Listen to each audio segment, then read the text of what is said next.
आगे बढ़ रहा था तो इस दौरान एक एम्बुलेंस को उनके काफिले की तरफ से रास्ता भी दिया गया जिससे कि जो उसमें मरीज है वो आगे जा सके। ये उस वक्त की तस्वीरें हैं जब प्रधानमंत्री पहुंचे और आप देख सकते हैं तस्वीरों में एम्बुलेंस को किस तरीके से रास्ता दिया गया। जो प्रधानमंत्री का काफिला था वो एक तरफ, जबकि जो एम्बुलेंस है उसको पूरी तरीके से रास्ता दिया गया जिससे किसी भी तरह की जो देरी है वो एम्बुलेंस के लिए ना हो और साथ ही साथ जो लोग हैं वो भी यहाँ मौजूद रहे।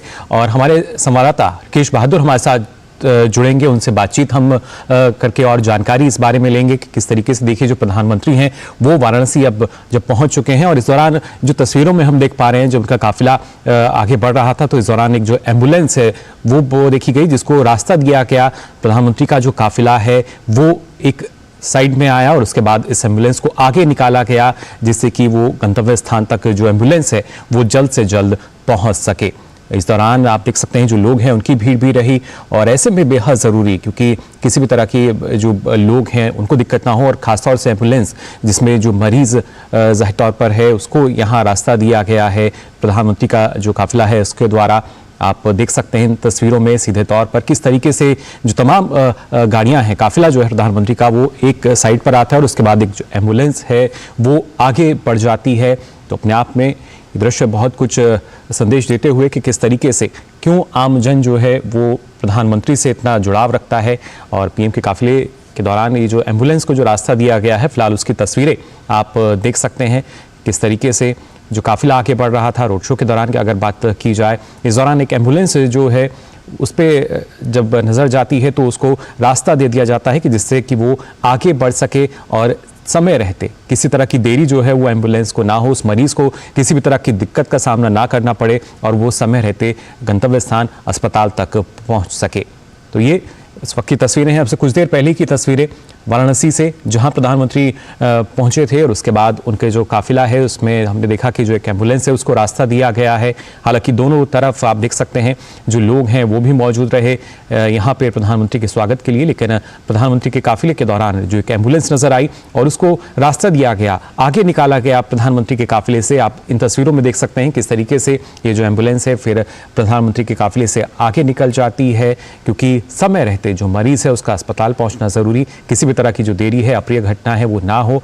और बेहद ही सूझबूझ जो है वो यहाँ नज़र आई। पीएम की जो काफिला था, जो गाड़ी थी वो एक किनारे पर हमने आते हुए देख पा रहे हैं कि किस तरीके से एक किनारे पे वो आ जाती हैं, एक साइड पे वो आ जाती हैं जिससे कि जो एम्बुलेंस है वो निकल सके। और इसमें आप देख सकते हैं पीछे तक जो काफिला है वो किस तरीके से नज़र आ रहा है और ऐसे में ये काफ़ी चुनौतीपूर्ण भी होता है क्योंकि जो एम्बुलेंस है उसको रास्ता दिया जाए। हालांकि प्रधानमंत्री के जो काफिला है उससे पहले भी हमने ये देखी हैं इस तरह की तस्वीरें, कैसे एक बार उन्होंने अपने काफिले को भी रुकवाया था और अभी भी हमने देखा जो उनका काफिला है वो साइड हो जाता है, सड़क के किनारे आ जाता है जिससे जो एम्बुलेंस है वो आगे बढ़ जाए।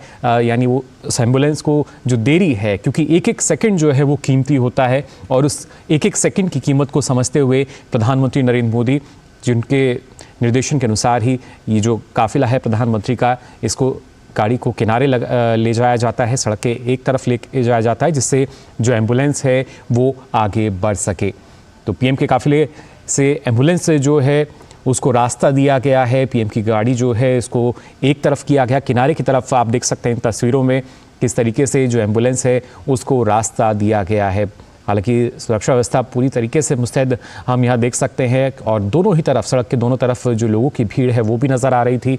ऐसे में चुनौतीपूर्ण भी होता है जो इस तरह के एम्बुलेंस है उसको निकल पाना कि किस तरीके से वो अस्पताल पहुँच सके। लेकिन यहाँ पे प्रधानमंत्री का जो काफिला है वो हम देख सकते हैं कैसे वो एक किनारे पर आता है, यानी जो एम्बुलेंस है उसको रास्ता देने के लिए जो एक किनारा लिया जाता है, साइड ली जाती है और उसके बाद जो एम्बुलेंस है वो आगे बढ़ जाती है जिससे मरीज को समय पर अस्पताल पहुंचाया जा सके। आपसे कुछ देर पहले की ये तस्वीरें हैं जिनमें आप देख सकते हैं वाराणसी पर आज यहाँ प्रधानमंत्री अपनी 2 दिवसीय यात्रा पर पहुंचे हैं और इस दौरान जब वो रोड शो पर जा रहे थे तो आप देख सकते हैं उस वक्त ये तस्वीरें प्रधानमंत्री के काफिले में जब एम्बुलेंस जो है वो एक देखी गई तो पीछे से इसको आगे बढ़ाया गया और उसके बाद जो पूरा काफिला है वो आप देख सकते हैं कैसे किनारे की तरफ बढ़ जाता है जिससे जो एम्बुलेंस है वो अपने गंतव्य स्थान तक पहुँच सके, वो समय रहते पहुँच सके क्योंकि हर एक सेकेंड जो है वो काफ़ी महत्वपूर्ण और समय का जो महत्व है वो शायद प्रधानमंत्री से बेहतर कोई नहीं समझ सकता।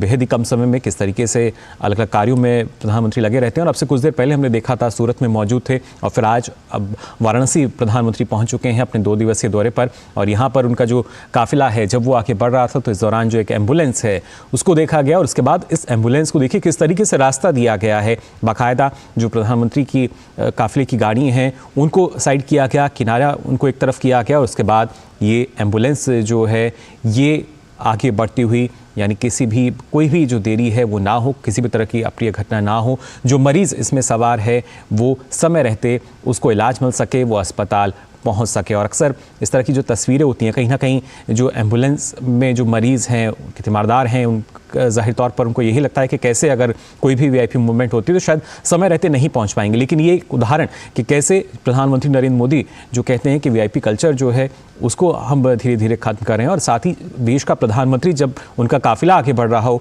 ऐसे में एक एम्बुलेंस को रास्ता यहाँ दिया गया है जो कि अपने आप में एक बड़ी बात है। देखिए किस तरीके से तमाम जो काफिला है, जो कारवां है वो साइड एक किनारे धीरे धीरे आती हैं गाड़ियाँ और उसके बाद ये एम्बुलेंस जो है बिना देरी किए आगे की तरफ बढ़ जाती है इस मरीज़ को लेके कि वो जल्द से जल्द उसको इलाज मिल सके, इलाज जो है वो दिलाया जा सके। अब से कुछ देर पहले प्रधानमंत्री वाराणसी पहुंचे हैं।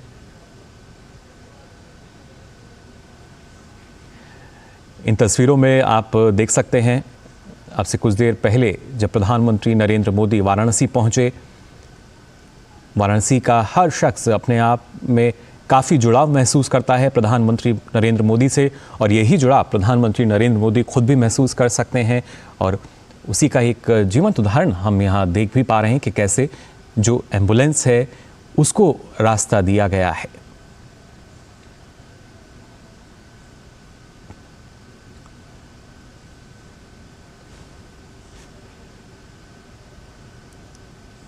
सुरक्षा व्यवस्था पूरी तरीके से चाक चौबंद, दोनों तरफ आप देख सकते हैं सड़क के दोनों किनारे पे लोग भी मौजूद थे और ऐसे में जो पीएम की गाड़ी है, जो पूरा काफिला है, ये एक साइड आता है, किनारे की तरफ आता है सड़क के।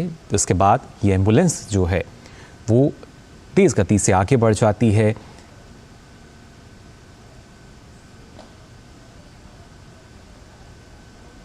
इन तस्वीरों में सीधे तौर पर आप देख सकते हैं कैसे जो गाड़ियां हैं वो सड़क के किनारे की तरफ होती हैं और फिर जो एम्बुलेंस है वो आगे की तरफ बढ़ जाती है बिना देरी किए, यानी जो इसमें मरीज़ है उसको समय रहते इलाज मिल सके, अस्पताल उसको पहुंचाया जा सके। इसके लिए पूरा काफिला जो है पीएम की गाड़ी जो है वो सड़क के किनारे की तरफ आती हुई जिससे कि एम्बुलेंस को आगे निकाला जा सके। और इस पर और जानकारी के लिए हमारे संवाददाता हरकेश बहादुर हमारे साथ फिलहाल जुड़े हैं। हरकेश, जानना चाहेंगे आपसे, हमने देखा किस तरीके से एक एम्बुलेंस जो है उसको रास्ता दिया गया पीएम के काफिले द्वारा और तमाम गाड़ियां जो हैं पीएम की वो हमने देखा सड़क के किनारे आ जाती हैं, फिर एम्बुलेंस आगे बढ़ रही है। ये जो प्रधानमंत्री की संवेदनशीलता है, मानवीयता, उसका एक उदाहरण कि वो कितना ख्याल रहे हैं। और आपको पता है कि ट्रैफिक के जो भी नियम है उनमें इस तरह की कोई बात होती है, एम्बुलेंस को रहती है तो उसको ट्रैफिक में उसको रोक एम्बुलेंस लगा दी जाती है। चूंकि प्रधानमंत्री का जब काफिला चलता है तो सड़क पर जो है कोई गाड़ियां नहीं चलती हैं सुरक्षा की दृष्टि से देखते हुए, लेकिन उसमें भी जी। तो ये हमारे संवाददाता भी बता रहे थे कि किस तरीके से जो ये काफिला है इसमें से एक एम्बुलेंस को आगे बढ़ाया गया, रास्ता उसको दिया गया, बाकायदा गाड़ियों की जो रफ्तार है वो भी हम देख सकते हैं कैसे थोड़ी धीमी हुई। उसके बाद एक किनारे की तरफ तमाम जो गाड़ियां हैं उनको ले जाया जाता है, पीएम का काफिला है ये। और ऐसे में जो एम्बुलेंस है उसमें जो मरीज़ ज़ाहिर तौर पर होगा उसको समय रहते इलाज मिल सके, ये सोच दर्शाता हुआ और इस एम्बुलेंस को आगे बढ़ाया गया, रास्ता सीधे तौर पर दिया गया। अक्सर हम देखते हैं जब भी किस तरह का वीआईपी मूवमेंट होता है तो वहाँ पे इस तरह की चुनौतियाँ भी सामने आती हैं, मुश्किलें भी होती हैं। हालांकि पुलिस जो है वो भी पूरी तरीके से मुस्तैद है, सुरक्षा व्यवस्था भी मुस्तैद है, लेकिन ये अपने आप में एक संदेश भी कि जो मानवता है वो सर्वोपरि है। और उसी का उदाहरण यहाँ हमें देखने को मिला कैसे जो पीएम का काफिला है, जो ये पूरी गाड़ियाँ हैं तमाम, ये सड़क के एक किनारे की तरफ बढ़ती हैं और एम्बुलेंस आगे बढ़ जाती है। आपको बता दें प्रधानमंत्री नरेंद्र मोदी 2 दिवसीय वाराणसी की यात्रा पर हैं। आज पहले वो न सिर्फ विकसित भारत संकल्प यात्रा के तहत एक कार्यक्रम में जुड़ेंगे और साथ ही काशी तमिल संगमम के दूसरे संस्करण में भी आपको बता दें विकास भी विरासत भी इस विषय पर एक चित्र प्रदर्शनी का आयोजन किया गया है, जिसमें काशी और तमिलनाडु के भारत रत्न के साथ साथ स्वतंत्रता सेनानियों के बारे में भी जानकारी दी गई है, जिससे युवा पीढ़ी इन सभी महान व्यक्ति से प्रेरणा हासिल कर सके।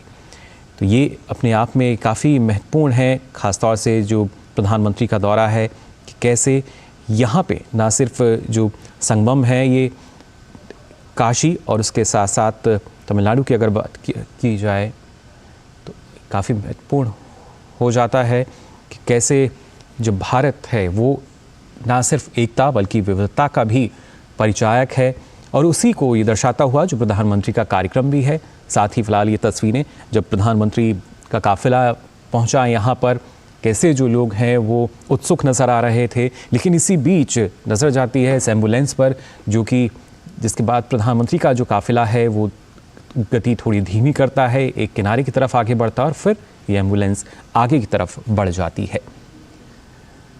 2 दिवसीय अपनी यात्रा पर प्रधानमंत्री नरेंद्र मोदी वाराणसी पहुंच चुके हैं, और अगर बात की जाए आज के पहले कार्यक्रम की तो उसमें प्रधानमंत्री नरेंद्र मोदी ना सिर्फ रोड शो बल्कि खासतौर से विकसित भारत संकल्प यात्रा से जुड़े एक कार्यक्रम में वो शामिल होंगे।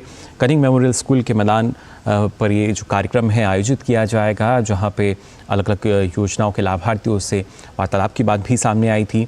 लेकिन उससे पहले आप देख सकते हैं किस तरीके से देश का प्रधानमंत्री नरेंद्र मोदी क्यों देशवासियों को परिवारजन कह के संबोधित करते हैं, उसी का एक उदाहरण हमें यहाँ भी देखने को मिला जब प्रधानमंत्री के काफिले में एक जो एम्बुलेंस है वो नज़र आती है और उसके तुरंत बाद जो काफिला है उसकी रफ्तार कुछ धीमी होती है। सड़क के एक किनारे की तरफ जो गाड़ियाँ हैं वो अपनी जगह लेती हैं और ये एम्बुलेंस आगे की तरफ बढ़ जाती है, यानी काफिला जो है वो एम्बुलेंस को रास्ता देता है आगे निकलने के लिए, जिससे किसी भी तरह की कोई अप्रिय घटना ना हो। जो मरीज़ ज़ाहिर तौर पर इस एम्बुलेंस में सवार होंगे, उनके जो साथी भी होंगे, तीमारदार होंगे, कहीं ना कहीं परेशानी ऐसे में बढ़ती नज़र आती है। लेकिन यहाँ पर ये जो एम्बुलेंस है इसको रास्ता दिया गया, पीएम के काफिले के द्वारा इसको आगे बढ़ाया गया, किसी भी तरह की जो देरी है वो एम्बुलेंस के लिए ना हो। और ये एक संदेश भी है हर एक नागरिक के लिए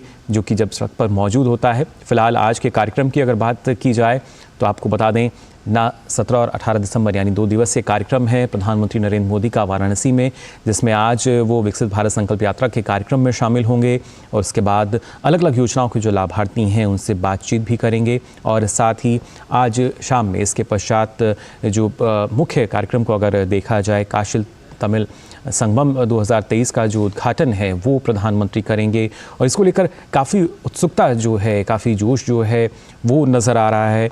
काशी की अगर बात की जाए, क्योंकि हमने देखा था इससे पहले एक जो जत्था है वो भी तमिलनाडु से यहाँ पर पहुँचा था, गर्म जोशी का से उसका स्वागत किया गया।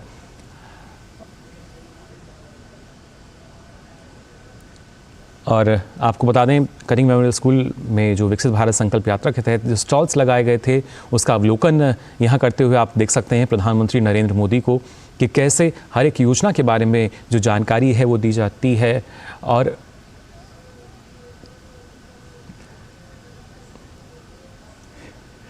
आपको बता दें विकसित भारत संकल्प यात्रा जिसके तहत सरकार की तमाम कल्याणकारी जो योजनाएं हैं उनकी जानकारी जन जन तक पहुंचाई जा रही है, और उन्हीं के बारे में यहाँ ज़ाहिर तौर पर जानकारी भी प्रधानमंत्री ने ली, लोगों से बातचीत भी करते हुए। जो अलग अलग स्टॉल्स यहाँ पे लगाए गए थे वहाँ पे जो लाभार्थी ज़ाहिर तौर पर पहुँचे हैं उनसे बातचीत करते हुए आप देख सकते हैं प्रधानमंत्री नरेंद्र मोदी को। विकसित भारत संकल्प यात्रा के तहत अलग अलग जो योजनाएं हैं ना सिर्फ उनकी जानकारी बल्कि जो वंचित पात्र हैं उनको कैसे लाभ पहुंचाया जाए, उनको कैसे योजना के दायरे में लाया जाए, इसके लिए भरसक प्रयास किए जा रहे हैं। और इसी कड़ी में आयुष्मान भारत की अगर बात की जाए तो सरकार की एक महत्वपूर्ण योजना, महत्वाकांक्षी योजना, पूरे विश्व की सबसे बड़ी तरह की जो स्वास्थ्य योजना है, जिसके तहत हम देख सकते हैं कैसे जो आमजन है वो जुड़ रहे हैं, उनको आभा कार्ड जो है वो वितरित किया जाता है। और जब यहाँ पे स्टॉल्स जो लगी थी, जो प्रदर्शनी ज़ाहिर तौर पर भी लगी थी, वहाँ भी प्रधानमंत्री ने उसका अवलोकन किया, उसका जायज़ा लिया कि किस तरीके से जो जानकारी है वो यहाँ दी जा रही है। और हम इन तस्वीरों में देख सकते हैं जो लोगों का इलाज है वो भी किया जा रहा है, जो जांच है वो की जा रही है। और वहाँ पर जो मौजूद थे लोग, उनसे प्रधानमंत्री नरेंद्र मोदी बातचीत भी करते नज़र आए। एक छात्रा के साथ फ़िलहाल हमने देखा इन तस्वीरों में कैसे वो बात कर रहे थे, जानकारी ले रहे थे। साथ ही जो डॉक्टर्स वहाँ मौजूद थे उनसे जानकारी उन्होंने ली, और जो अपनी जाँच करा रहे थे उनसे भी, क्योंकि प्रधानमंत्री का खुद ये मानना है कि जो योजना है वो आम जन के लिए है, तो वो धरातल पर उतरनी भी चाहिए, उसका फ़ायदा तभी मिलेगा। और ये अब योजनाएं काफ़ी महत्वपूर्ण हैं जिसका लाभ हर किसी लाभार्थी को मिल रहा है। महिलाएं, बुजुर्ग, हर उम्र के जो लोग हैं उनको लाभ इन योजनाओं का मिल सके, इसके लिए प्रयास किए जा रहे हैं। और विकसित भारत संकल्प यात्रा इसमें एक मील का पत्थर साबित हो रही है। करीब 1 महीने से अधिक का समय अब ये यात्रा पूरा कर चुकी है, और 2.5 करोड़ से ज़्यादा लोग जो हैं उनको इस योजना से जुड़ के लाभ भी मिला है, इस योजना से वो जुड़े हैं। फ़िलहाल आज वाराणसी की अगर बात की जाए तो यहाँ पे विकसित भारत संकल्प यात्रा का एक कार्यक्रम जिसमें प्रधानमंत्री पहुँचे हैं, और इस बारे में हमारे संवाददाता जो हैं शैलेंद्र, वो हमारे साथ जुड़े हैं, उनसे जानकारी लेते हैं। शैलेंद्र, इन तस्वीरों में भी हम देख सकते हैं किस तरीके से प्रधानमंत्री ना सिर्फ बातचीत करते हुए बल्कि जानकारी भी ले रहे हैं, कैसे जो योजनाएं हैं उनकी जानकारी दी जा रही है। प्रधानमंत्री मोदी इस वक्त की जो शुरुआत होने जा रही है, तो आपको बता दें विकसित भारत संकल्प यात्रा के तहत वाराणसी के कटिंग मेमोरियल स्कूल मैदान में, आपको बता दें, इस तरह के जो स्टॉल्स हैं अलग अलग योजनाओं को प्रदर्शित करते हुए ये लगाए गए हैं, जिस पर जो लोग हैं वो जानकारी ले रहे हैं। और वहाँ जाकर प्रधानमंत्री ने उनसे भी जानकारी ली कि किस तरीके से योजना की वो जानकारी ले पा रहे हैं, किस तरह की पहले असुविधा उनको होती थी, लेकिन अब इन योजनाओं के जरिए जो सुविधा है वो महसूस कर पा रहे हैं। प्रधानमंत्री नरेंद्र मोदी सीधे तौर पर यही कहते हैं कि जब इस देश को जब हम विकसित बनाने की बात कर रहे हैं, 4 अमृत जो स्तंभ हैं उनमें ना सिर्फ महिलाएं, हमारे युवा, किसान, ये महत्वपूर्ण हैं, और इनको ध्यान में रखते हुए हमें तमाम जो कार्य हैं वो करने होंगे। और हम देख पा रहे हैं इन तस्वीरों में कैसे प्रधानमंत्री नरेंद्र मोदी जो लोग यहाँ पहुँचे थे उनसे बातचीत करते हुए, जानकारी लेते हुए। विश्व की सबसे बड़ी बीमा योजना है आयुष्मान भारत की अगर बात की जाए, जिससे लगातार लोगों को लाभ मिल रहा है। प्रधानमंत्री ने शुरुआत में ही कहा कि स्वच्छ भारत, स्वस्थ भारत, ये हमको इसको साकार करना है। और हमने अब से पहले भी देखा किस तरीके से स्वच्छ भारत की जो मुहिम है वो सफल रही, और अब स्वस्थ भारत की जब हम बात करते हैं तो ऐसे में ये जो योजना है आयुष्मान भारत, ये काफ़ी महत्वपूर्ण हो जाती है। और इसीलिए जन जन तक इन योजनाओं का लाभ पहुँचे और उससे पहले जानकारी जो है लोगों को मिल सके, इसके लिए विकसित भारत संकल्प यात्रा की शुरुआत की गई।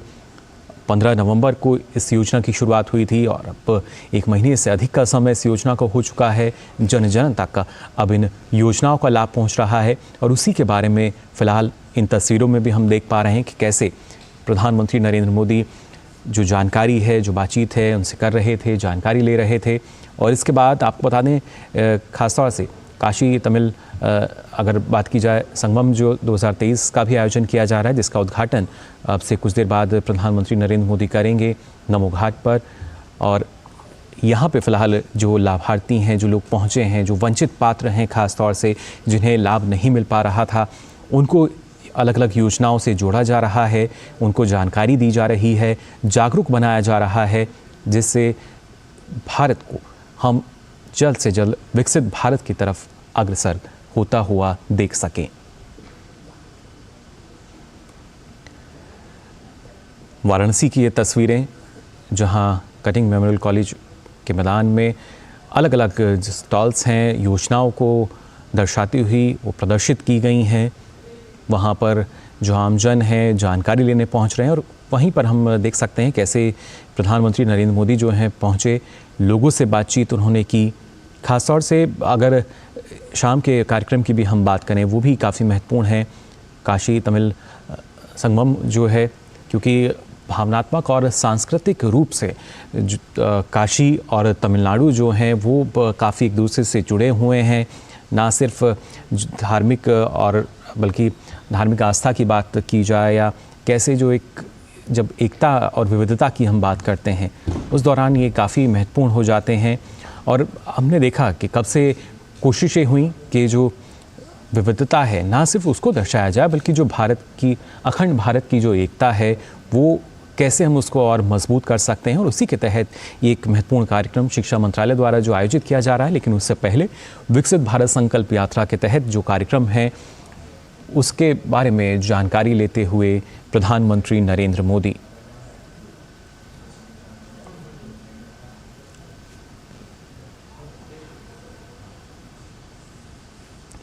आप देख सकते हैं स्वास्थ्य शिविर का आयोजन यहाँ किया गया है, यानी जो स्वास्थ्य के प्रति ना सिर्फ लोगों को जानकारी दी जाए, उन्हें जागरूक किया जाए, जांच उनकी की जा रही है और किस तरह की और समस्या है तो वो उसके जाकर अस्पताल में भी अब जो लाभार्थी हैं उनको लाभ मिलता है।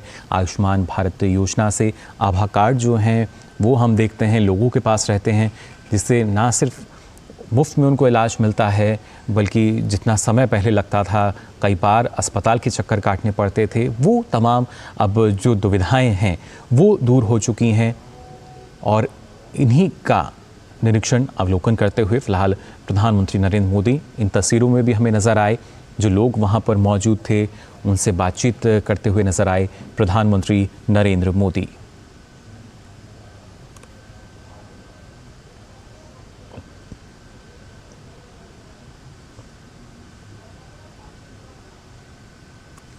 स्टॉल्स जो हैं वो अलग अलग लगाई गई हैं। प्रधानमंत्री स्वनिधि योजना की अगर बात की जाए जिसके तहत एक आत्मनिर्भर भारत की जो परिकल्पना है उसको बल मिलता है और उसी के तहत हम देख सकते हैं कैसे जो अलग अलग स्टॉल्स हैं वो यहाँ प्रदर्शित की गई हैं, जिन पर जाकर प्रधानमंत्री नरेंद्र मोदी ने जानकारी भी ली कि कैसे जो लाभ है वो मिल पा रहा है। यानी PM street vendors Atmanirbhar Nidhi जो है, पीएम स्वनिधि को जिस नाम से हम जानते हैं, उससे कैसे लोग आत्मनिर्भर बन रहे हैं, कैसे उनको लाभ मिल रहा है।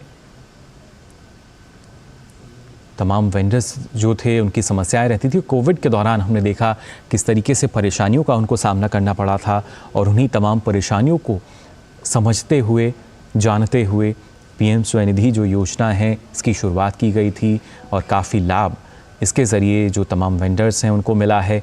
और उसी कड़ी में हम देख सकते हैं कैसे जो अलग अलग स्टॉल्स हैं वो यहाँ प्रदर्शित की गई हैं, अलग अलग जो उत्पाद हैं वो प्रदर्शित यहाँ किए गए हैं। वाराणसी के अगर बात की जाए इसका कटिंग मेमोरियल कॉलेज की, जहाँ के मैदान में ये जो प्रदर्शनी है, जो अलग अलग स्टॉल्स हैं वो लगाए गए हैं। ना सिर्फ आयुष्मान भारत की बात की जाए, पीएम स्वनिधि की बात की जाए और ख़ास तौर से अगर हम बात करते हैं जो अलग अलग योजनाएं हैं, प्रधानमंत्री आवास योजना, तमाम वो लाभार्थी जिनको लाभ मिला है या वो पात्र जो कि वंचित रह गए हैं, योजनाओं का लाभ नहीं मिला है, उसके बारे में जानकारी विकसित भारत संकल्प यात्रा के तहत दी जा रही है। और यहाँ प्रधानमंत्री नरेंद्र मोदी हमने देखा कैसे जो अलग अलग स्टॉल्स हैं उनका ना सिर्फ उन्होंने निरीक्षण किया बल्कि वहाँ पर बातचीत करते हुए, जानकारी लेते हुए कैसे जो लगातार विकास को गति मिल रही है, जो पीएम स्वनिधि के लाभार्थी हैं उनसे उन्होंने बातचीत की और ख़ासतौर से महिलाओं को आत्मनिर्भर करने पर भी जो सरकार का फोकस रहा है वो हमने देखा है।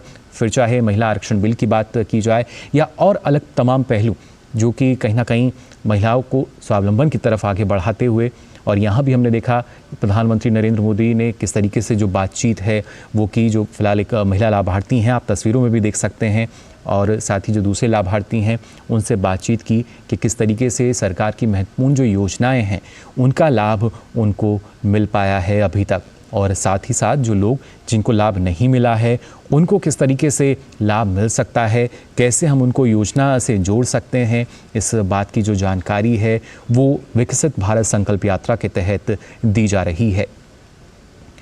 वाराणसी में प्रधानमंत्री नरेंद्र मोदी पहुंचे हुए हैं 2 दिवसीय यात्रा पर, और यहाँ पर आप देख सकते हैं उन महिलाओं से बात करते हुए फिलहाल हमारे सहयोगी शैलेंद्र जो हैं वो हमारे साथ जुड़ चुके हैं। शैलेंद्र, प्रधानमंत्री वाराणसी पहुंच चुके हैं और अवलोकन फिलहाल उन्होंने किया, जो अलग अलग योजनाएं हैं जिनकी जानकारी दी जा रही है, लोगों के साथ बातचीत करते हुए नजर आ रहे हैं प्रधानमंत्री। देखिए, विकसित भारत संकल्प यात्रा में तमाम जो कल्याणकारी योजनाएं हैं केंद्र सरकार की, उसमें अलग अलग योजनाओं के स्टॉल यहाँ पर लगाए गए। हमने आयुष्मान भारत का स्टॉल देखा, पीएम स्वनिधि योजना, बैंकिंग की जो योजनाएं हैं, आधार के पंजीकरण से जुड़ी जो योजनाएं हैं, पीएम आवास योजना, और इसके साथ ही साथ जो रेहड़ी पटरी वालों के लिए स्कीम प्रधानमंत्री नरेंद्र मोदी की अगुवाई की सरकार ने चलाई है। तो एक एक करके उन लाभार्थियों से बातचीत कर रहे हैं प्रधानमंत्री नरेंद्र मोदी, फीडबैक ले रहे हैं। आप इस वक्त देख रहे हैं कि रेहड़ी पटरी वालों जो लाभार्थी हैं उनसे प्रधानमंत्री नरेंद्र मोदी बातचीत करते हुए, उनसे उनका कुशलक्षेम पूछते हुए और किस तरह से योजनाओं का लाभ मिला है। हम जानते हैं कि विकसित भारत संकल्प यात्रा किस तरह से कल्याणकारी योजनाओं को संतृप्तता तक ले जाया जाए, यानी कि 100% लाभ जो इसके पात्र हैं उनको सुनिश्चित हो, इसलिए इसे चलाया जा रहा है। और आज प्रधानमंत्री नरेंद्र मोदी वाराणसी में विकसित भारत संकल्प यात्रा नगरीय की शुरुआत करने जा रहे हैं। कल विकसित भारत संकल्प यात्रा ग्रामीण इलाके में शुरू होगी। दरअसल इस योजना के जरिए अलग अलग जो कल्याणकारी योजनाएं हैं केंद्र सरकार की, उनके बारे में ज्यादा से ज्यादा लोगों को जानकारी हो, और जो किसी एक योजना का लाभ ले चुके हैं कैसे और आगे किसी दूसरी योजना का लाभ ले सकते हैं, या फिर उस योजना में कोई दूसरा चरण है उसका लाभ ले सकते हैं। क्योंकि हम जानते हैं कि मुद्रा में देखिए 50,000 पहले लोन मिलता है, उसके बाद 5 लाख तक लोन मिलता है, 10 लाख तक लोन मिलता है। इसी तरह तमाम योजनाओं में अलग अलग चरणों में अलग अलग लाभ है। तो कैसे कोई व्यक्ति उन योजनाओं का लाभ ले सकता है, उससे आगे बढ़ सकता है पात्र व्यक्ति, उसकी पूरी जानकारी दी जाती है। और इस तरह के जब स्टॉल लगाए जाते हैं बड़े स्तर पर, उसमें अधिकारियों की भागीदारी होती है, जनप्रतिनिधियों की भागीदारी होती है, तब हम देखते हैं कि उसका अधिकतम लाभ लोगों तक पहुंचता है। क्योंकि सबसे बड़ी चुनौती यही होती है कि पात्र व्यक्ति योजनाओं के बारे में सही तरीके से जान पाए, उसके लाभों के बारे में जान पाए, कैसे उस योजना से फायदा उठाया जा सकता है उस बारे में जान पाए, और पूरी प्रक्रिया कैसे सरल हो, कैसे ऑनलाइन हो, उस तरफ हमने देखा है कि मोदी सरकार ने बहुत काम किया है। आयुष्मान भारत में अगर कोई पात्र व्यक्ति है तो एक मोबाइल के जरिए वो अपने नाम को देख सकता है, लाभार्थी सूची में उसमें एनरोल कर सकता है। इस तरह से हमने देखा है कि तकनीक का उपयोग से किस तरह से लाभार्थियों को अधिक से अधिक फायदा मिले, उस तरफ मोदी सरकार आगे बढ़ी है। और अब विकसित भारत संकल्प यात्रा में इस तरह के अभियान चलाकर ब्लॉक स्तर पर, नगरीय क्षेत्रों में, ग्रामीण क्षेत्रों में आप देख रहे हैं वैन निकाली जा रही है, जनप्रतिनिधियों की भागीदारी सुनिश्चित की जा रही है, जिससे तमाम अलग अलग विभागों के स्टॉल लगाए जा रहे हैं, जिससे लोगों को जानकारी मिल सके। तो आज हम देख रहे हैं प्रधानमंत्री नरेंद्र मोदी इस वक्त जिस स्टॉल पर है, उज्ज्वला के जो लाभार्थी हैं तो वो वहां पर बैठे हैं, उनसे प्रधानमंत्री नरेंद्र मोदी संवाद कर रहे हैं, उनसे पूछ रहे हैं। हमने आयुष्मान के जो लाभार्थी हैं उनसे देखा, प्रधानमंत्री ने बातचीत की, स्वनिधि योजना के लाभार्थी से बात की। तो इस तरह से तमाम स्टॉल यहाँ पर लगाए गए हैं। इस तरह से आगे बढ़ रहा है भारत, और उसमें हम जानते हैं कि विकसित भारत संकल्प यात्रा का एक जो उद्देश्य है कि 2047 तक जो भारत को विकसित बनाना, और इन योजनाओं के जरिए 100% संतृप्तता हासिल करनी है, यानी 100% लाभार्थियों तक पहुंचना है। उसके लिए एक व्यापक जानकारी का एक अभियान है, जिसकी शुरुआत आज वाराणसी में प्रधानमंत्री नरेंद्र मोदी कर रहे हैं। जी शैलेंद्र, और खासतौर से जैसे आपने जिक्र किया प्रधानमंत्री उज्ज्वला योजना का, तो जो फ्री मुफ्त गैस कनेक्शन जो हैं वो महिलाओं को यहाँ दिए गए, ये दर्शाता हुआ कि कैसे जो महिलाएं हैं उनको सुविधा देना, उनके लिए अधिकारों की बात करना, वो कहीं ना कहीं एक प्राथमिकता में रखा गया है। और ख़ासतौर से तमाम योजनाएं जो हैं एक दूसरे से जुड़ाव सीधे तौर पर देखा जा सकता है, क्योंकि गैस कनेक्शन अगर दिए जा रहे हैं तो शायद महिलाओं को स्वास्थ्य संबंधी समस्याएं उनकी कम होंगी। आयुष्मान कार्ड जो है उनको वो दिया जा रहा है जिससे कि वो स्वस्थ रह सकें। तो कोशिश यही कि तमाम योजनाओं का सामंजस्य जो है वो बेहतर हो सके और इसका लाभ लाभार्थी को, हर एक नागरिक को मिल सके। देखिए, केंद्र सरकार की योजनाओं की ये खूबी है प्रधानमंत्री नरेंद्र मोदी की अगुवाई में कि जब किसी योजना की परिकल्पना की जाती है तो कैसे वो जमीनी स्तर पर लागू हो और कैसे उसका अगला चरण सफलतापूर्वक सुनिश्चित हो। उज्ज्वला योजना इसका एक बहुत शानदार उदाहरण है। जब सबसे पहले 2014 के बाद ये योजना शुरू की गई थी, जो तय टारगेट था तय समय से पहले पूरा किया गया। फिर उज्ज्वला योजना के विस्तार यानी उज्ज्वला योजना 2 की बात आई, उसमें उस टारगेट को हम जाकर देख रहे हैं कि 8 करोड़ तक ले जाया गया। और उसके बाद हाल में ही हमने देखा कि जो बाकी बचे जो लाभार्थी हैं उसमें कुछ लाभार्थी का जो मानक है उसे और दायरा बढ़ाते हुए ऐसे 100% लोग यानी कोई ऐसा ना बचे जिसके घर में सिलेंडर न हो, ये सुनिश्चित करते हुए इस योजना का दायरा आगे बढ़ाया गया। और हम देख रहे हैं कि चरणवार तरीके से ये योजना चली है और तय समय से पहले उसमें टारगेट को अचीव किया गया। दूसरी बात यह है कि हम जानते हैं कि मोदी सरकार ये भी चाहती है कि रिफिलिंग यानी उज्ज्वला लाभार्थी न केवल गैस सिलेंडर खरीदे बल्कि नियमित तौर पर उसका इस्तेमाल करें।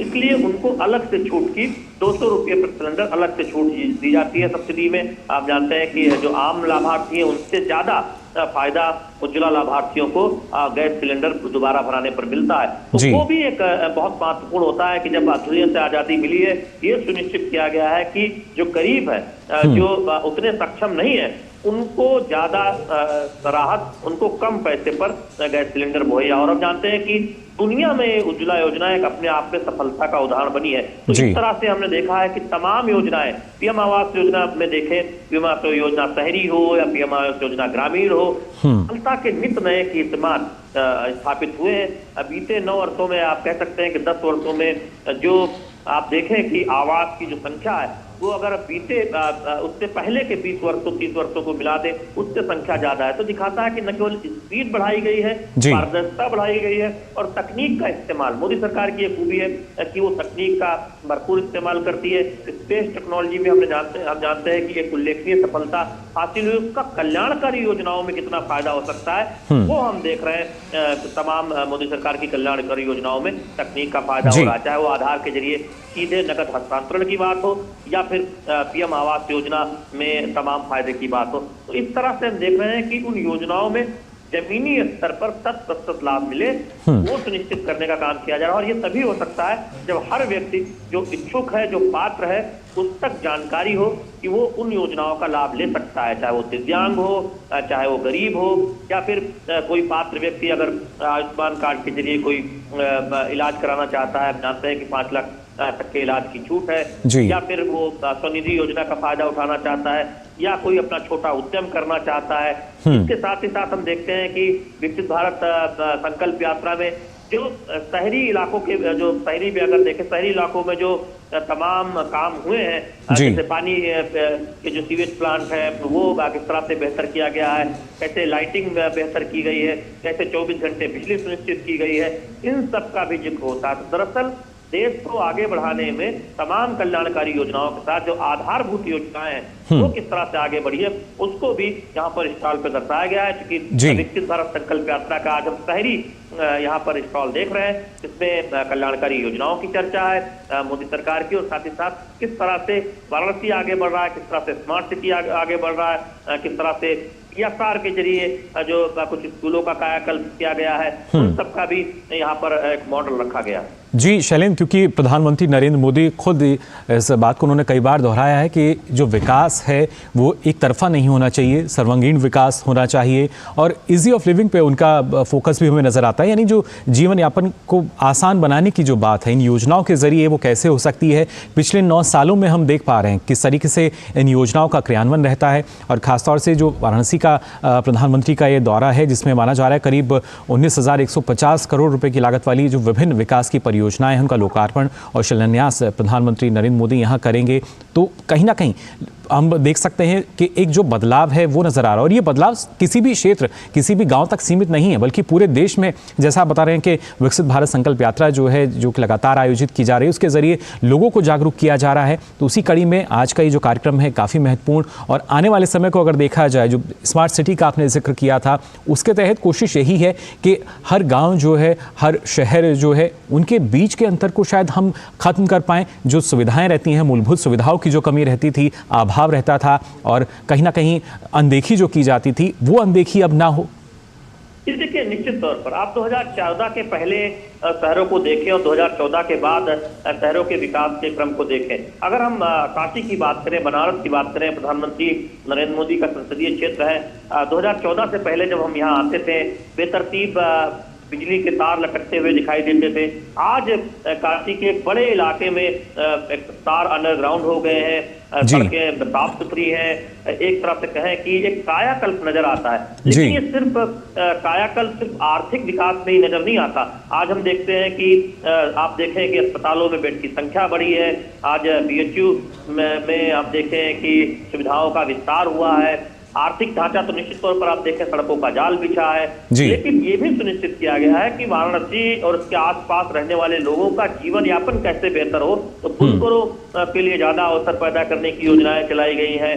यहाँ के जो कलाकार हैं उनको कैसे अवसर मिले, क्योंकि विकास का अंतिम लक्ष्य ये है कि कैसे अंतिम पायदान पर खड़े व्यक्ति को फायदा पहुंचाया जाए। तो उन योजनाओं पर बहुत फोकस किया गया है, उसे समग्र विकास की ओर आगे बढ़ाने की कोशिश हुई है और वाराणसी उससे एक मॉडल के तौर पर उभरा है। प्रधानमंत्री नरेंद्र मोदी यहाँ के सांसद हैं और निश्चित तौर पर हम जानते हैं कि वो जब भी मौका मिलता है अपने संसदीय क्षेत्र आते रहते हैं। और आज जब वो संसदीय अपने क्षेत्र आए हैं 2 दिन के दौरे पर, खासतौर पर 5 राज्यों में, जिस तरह से 3 राज्यों में भारतीय जनता पार्टी को एक बहुत जबरदस्त जीत हासिल हुई है, उसके बाद वो एक उत्साह भी यहाँ न केवल बीजेपी कार्यकर्ताओं बल्कि आम जनता में दिखाई दिया। जब हमने सुबह तमाम लोगों से बात की, बहुत आह्लादित थे, बहुत उत्सुक थे प्रधानमंत्री नरेंद्र मोदी के इस दौरे को लेकर। और आप इन तस्वीरों में देख रहे हैं तमाम लाभार्थी, इस वक्त जो छात्राएं हैं वो प्रधानमंत्री नरेंद्र मोदी से बात कर रही हैं। तो इस तरह के जो अवसर, अपने सांसद से मिलने का अवसर, अपने प्रधानमंत्री से मिलने का अवसर, प्रधानमंत्री कोई ऐसा मौका नहीं छोड़ते या हर संभव प्रयास करते हैं कि वो ज्यादा से ज्यादा जनता से सीधे कनेक्ट हो पाए, ज्यादा से ज्यादा अपने संसदीय क्षेत्र की जनता से कनेक्ट हो पाए। और यही वजह है कि हम देखते हैं कि जितना हो सकता है प्रधानमंत्री नरेंद्र मोदी लगातार अपने संसदीय क्षेत्र के दौरे पर आते रहते हैं। और आज का दिन बेहद खास, जब 2 दिन के दौरे पर प्रधानमंत्री आए हैं, लाभार्थियों से संवाद कर रहे हैं, लोगों से बात कर रहे हैं। विकसित भारत संकल्प यात्रा जो नगरीय है, यहाँ तमाम जो स्टॉल है वहां पर जो लोग बैठे हैं उनसे उन्होंने बात की, लाभार्थियों से बात की, जाना, उनका फीडबैक लिया। तो सीधे संवाद में प्रधानमंत्री नरेंद्र मोदी विश्वास करते हैं और यही उनकी खासियत है। हम जानते हैं कि दुनिया के सबसे लोकप्रिय नेता प्रधानमंत्री नरेंद्र मोदी हैं और आप उनकी जब भी कोई सर्वे आता है तो वो रेटिंग बढ़ती हुई नजर आती है। उसकी वजह यह है कि प्रधानमंत्री सीधे संवाद करते हैं, जितना संभव हो सकता है लोगों से जुड़ते हैं, लोगों की राय लेते हैं और तब वो दुनिया के आज के आप देखें कई वर्षों से सबसे लोकप्रिय नेता है। बिल्कुल, विश्व के सबसे लोकप्रिय नेता प्रधानमंत्री नरेंद्र मोदी, जो कि 2 दिवसीय वाराणसी की यात्रा पर हैं। वहां पहुंचकर विकसित भारत संकल्प यात्रा के एक कार्यक्रम में उन्होंने अलग अलग योजनाओं, यानी प्रधानमंत्री आवास योजना की बात की जाए, PM स्वनिधि योजना की बात करें या PM उज्ज्वला योजना, जिसके बारे में उन्होंने बातचीत की, लोगों से भी जाना किस तरीके से योजनाओं का क्रियान्वयन जो है वहाँ हो रहा है। शैलेंद्र, आप हमारे साथ लगातार बने रहिए। फिलहाल हरकेश बहादुर भी हमारे साथ जुड़ चुके हैं। हरकेश, जानना चाहेंगे आपसे, क्योंकि इसके पश्चात हम देखेंगे जो दूसरा कार्यक्रम है आज का प्रधानमंत्री का, काशी तमिल संगमम 2023 जो है, उसके लिए किस तरह की अब जो तैयारियां हैं वो क्योंकि अब पूर्ण हो चुकी हैं और हमने देखा था कि तमिलनाडु से भी जो छात्रों का जत्था था वो पहुंचा था।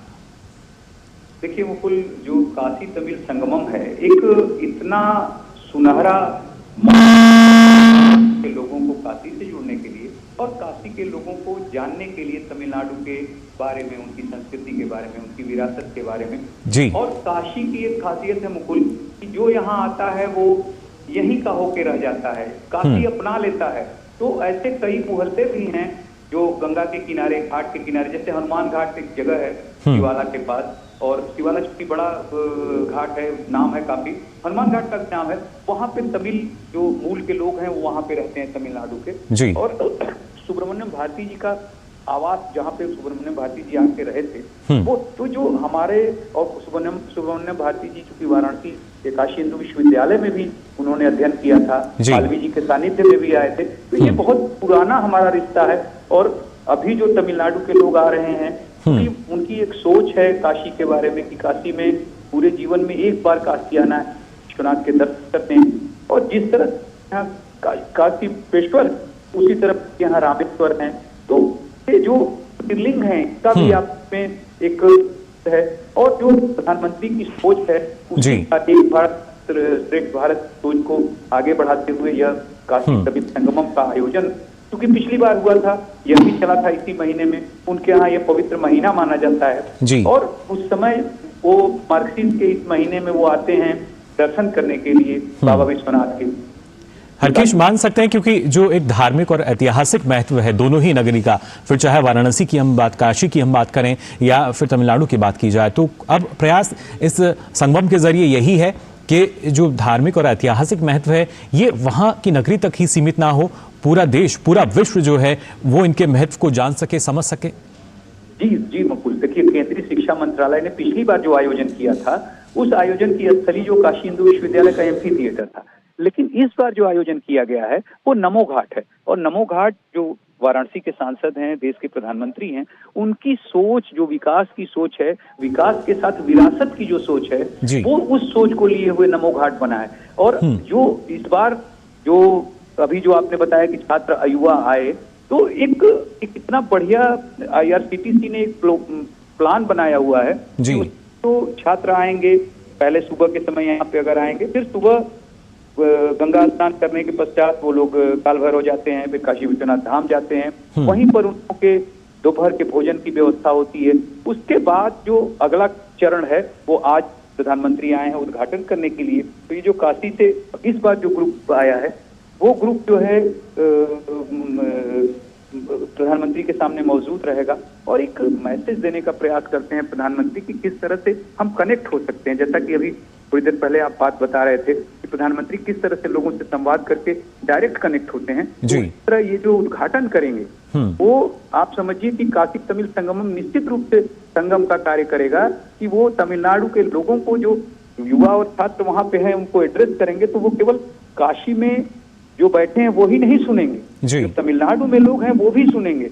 और मैं आपको एक अपना अनुभव बताता हूं कि पिछली बार जब हम लोग जाते थे रिपोर्टिंग करने के लिए, चाहे वो हनुमान घाट हो चाहे काशी विश्वनाथ धाम हो, जितने लोग आते थे वो अगर धन्यवाद करते थे तो केवल नहीं, एक मोदी जी को, एक योगी जी को और एक IRCTC को। ये जो काशी तमिल संगमम है, सोचिए कितना बड़ा संगम का रूप कि आप हम गंगा माँ का जो स्वरूप है, जो तमिलनाडु की नदी है, उनके बारे में जो चर्चा करते हैं, जो तमिलनाडु के विद्वान से हम लोग बात करते हैं, तो वो बताते हैं कि किस तरह से गंगा का महत्व है उनके लिए, किस तरह से काशी विश्वनाथ का, विश्वेश्वर का महत्व है। तो जब उन लोगों को यहाँ आने का मौका मिलता है तो उनकी एक चाह जो जीवन की है कि हम काशी के धाम जाएं, बाबा विश्वनाथ के दर्शन करें, तो ये जीवन का ही एक संगम आप इसको कह सकते हैं मुकुल, कि वो भाव, उस भाव से जो काशी तमिल संगमम में लोग आ रहे हैं और जाकर जो उन लोगों ने पिछली बार के अपने अनुभव को साझा किया है लोगों से। तो इस बार जो, चूंकि यहाँ पे एक तमिल मूल के हैं के वेंकट रमन खनपाठी जी, जो काशी विश्वनाथ धाम के जो ट्रस्ट है उसके सदस्य भी हैं, उन्होंने जब उनसे इस बार के काशी तमिल संगमम के बारे में हमने बात की तो उन्होंने बताया कि उनके पास तमिलनाडु के गांव-गांव से लोगों के फोन आ रहे हैं कि हम काशी तमिल के संगमम के माध्यम से काशी आना चाह रहे हैं। जी बिल्कुल, और ये जानकारी भी साझा की गई थी सरकार द्वारा। करीब 42,000 से ज़्यादा लोगों ने इसके लिए आवेदन भी किया था कि वो इस काशी तमिल संगमम से जुड़ना चाहते हैं, जो कि 17 से 30 दिसंबर तक वाराणसी में आयोजित किया जा रहा है। शैलेंद्र, आपके पास आना चाहेंगे। जैसे आप बता रहे थे कि जो सरकार की महत्वपूर्ण योजनाएं हैं तमाम, उनकी जानकारी विकसित भारत संकल्प यात्रा के तहत दी जा रही है और इन तस्वीरों में भी हमने देखा कि ना सिर्फ बुजुर्गों की बात की जाए, महिलाओं की बात की जाए, युवा की हम बात करें, उनसे भी जानकारी लेते हुए अलग अलग योजना के बारे में प्रधानमंत्री नजर आ रहे हैं। क्योंकि जो फोकस है, प्रधानमंत्री खुद इस बात पे जोर देते हैं कि जो हमारे खासतौर से जो अमृत विकसित भारत की जब हम बात कर रहे हैं, उसके जो 4 स्तंभ हैं उन पर हमें और ध्यान देना होगा, उन पर हमें ज़्यादा जोर देना होगा और उसी के तहत इन योजनाओं का क्रियान्वयन जो है कैसे ये काम कर रही है उसके बारे में यहाँ जानकारी लेते नजर आए प्रधानमंत्री। कि किसी योजना की सफलता कई बातों पर निर्भर करती है और केवल सरकारी प्रयास से किसी योजना को जमीनी स्तर पर बेहद सफल नहीं किया जा सकता और इस बात को प्रधानमंत्री नरेंद्र मोदी बखूबी समझते हैं और यही वजह है कि वो जन भागीदारी पर जोर देते हैं, लोगों की भागीदारी पर जोर देते हैं। और हमने देखा इस तरह के जब कार्यक्रमों की संकल्पना होती है, विकसित भारत संकल्प यात्रा, वहां पर ब्लॉक स्तर पर या गांव स्तर पर जब स्टॉल लगते हैं, तमाम विभागों को लेकर एक साथ होते हैं तो जानकारी बढ़ती है और जनता की भागीदारी सुनिश्चित होती है। और जब किसी कार्यक्रम में जनता की भागीदारी सुनिश्चित होती है, पारदर्शिता होती है, एक अच्छी मॉनिटरिंग होती है, सक्षम नेतृत्व होता है, तो निश्चित तौर पर हम देखते हैं उज्ज्वला जैसी सफलता सामने आती है, हम देखते हैं पीएम आवास योजना जैसी सफलता सामने आती है।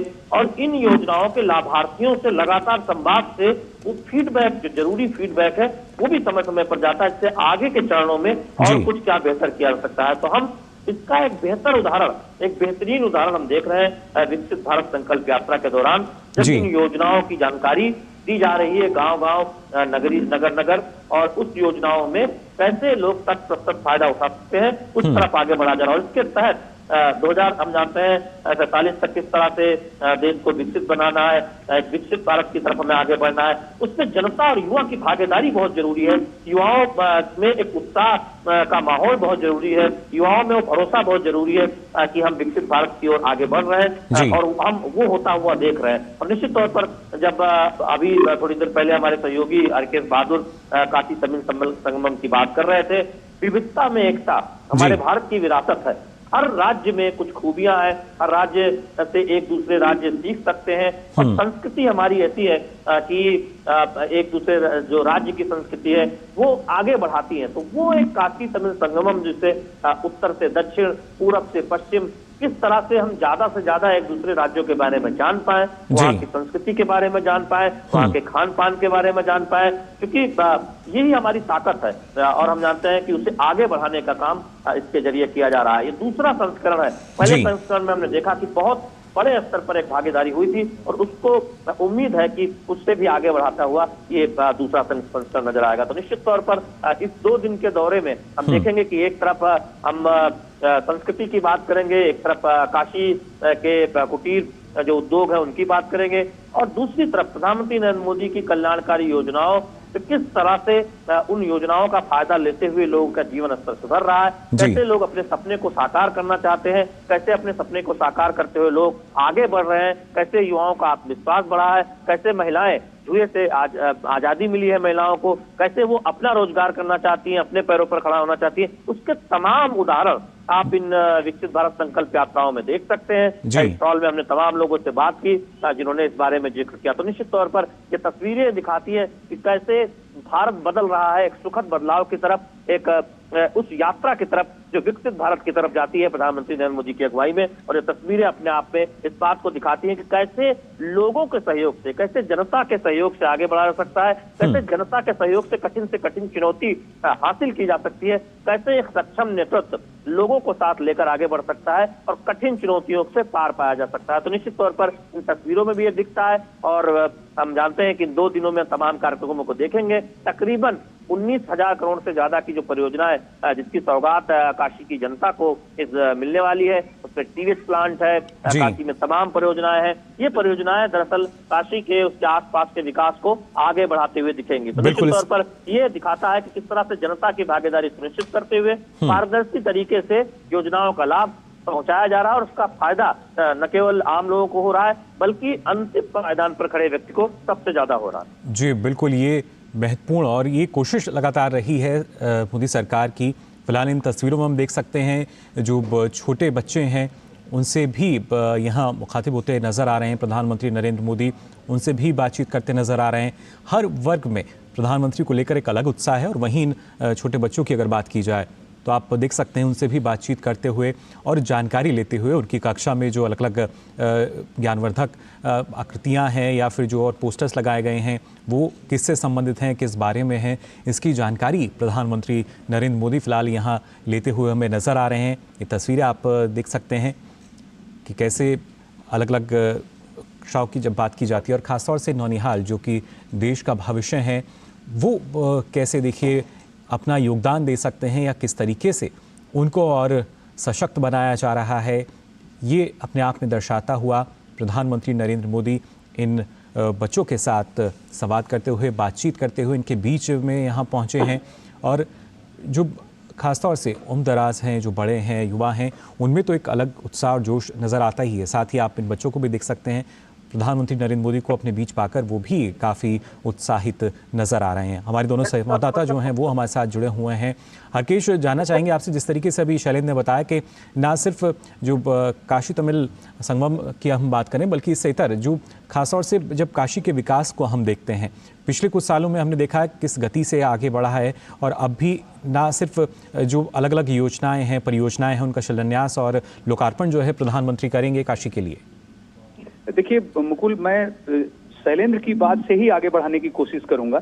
जो आप जिक्र कर रहे थे कि प्रधानमंत्री देख रहे थे, छोटे छोटे नौनिहालों से मिल रहे थे और बच्चों से बात कर रहे थे, तो दो योजनाएं जो धरती पर आप जमीनी हकीकत कह रही हैं, अगर काशी में आप आते हैं तो ग्रामीण क्षेत्र में और शहरी क्षेत्र में जो नंद घर बने, जो नौनिहाल हैं छोटे, उनके भोजन पोषण के लिए आंगनवाड़ी कर्त्रियां जो है काम करती हैं, उनको अक्षर बोध कराती हैं। तो दोनों ही शिक्षा की शुरुआत और उनके जो पोषण का पूरा ख्याल रखने का कार्य नंद घर करता है। और आपको मैं बताऊं कि जो यहाँ पर मॉडल रखा गया है विकसित भारत संकल्प यात्रा के लिए, इतना खूबसूरत नंद घर बना है। और इसी तरह के मेरे एक साथी आए थे यहाँ पर देखने के लिए, तो उन्होंने कहा कि वो चूंकि ग्रामीण क्षेत्र के हैं, जहाँ बरकी में कल प्रधानमंत्री रैली करेंगे, उसके पास ही उनका गांव है, तो उन्होंने कहा कि भैया अब तो कोनो गांव नहीं बचल जहाँ नंदघर नहीं हो।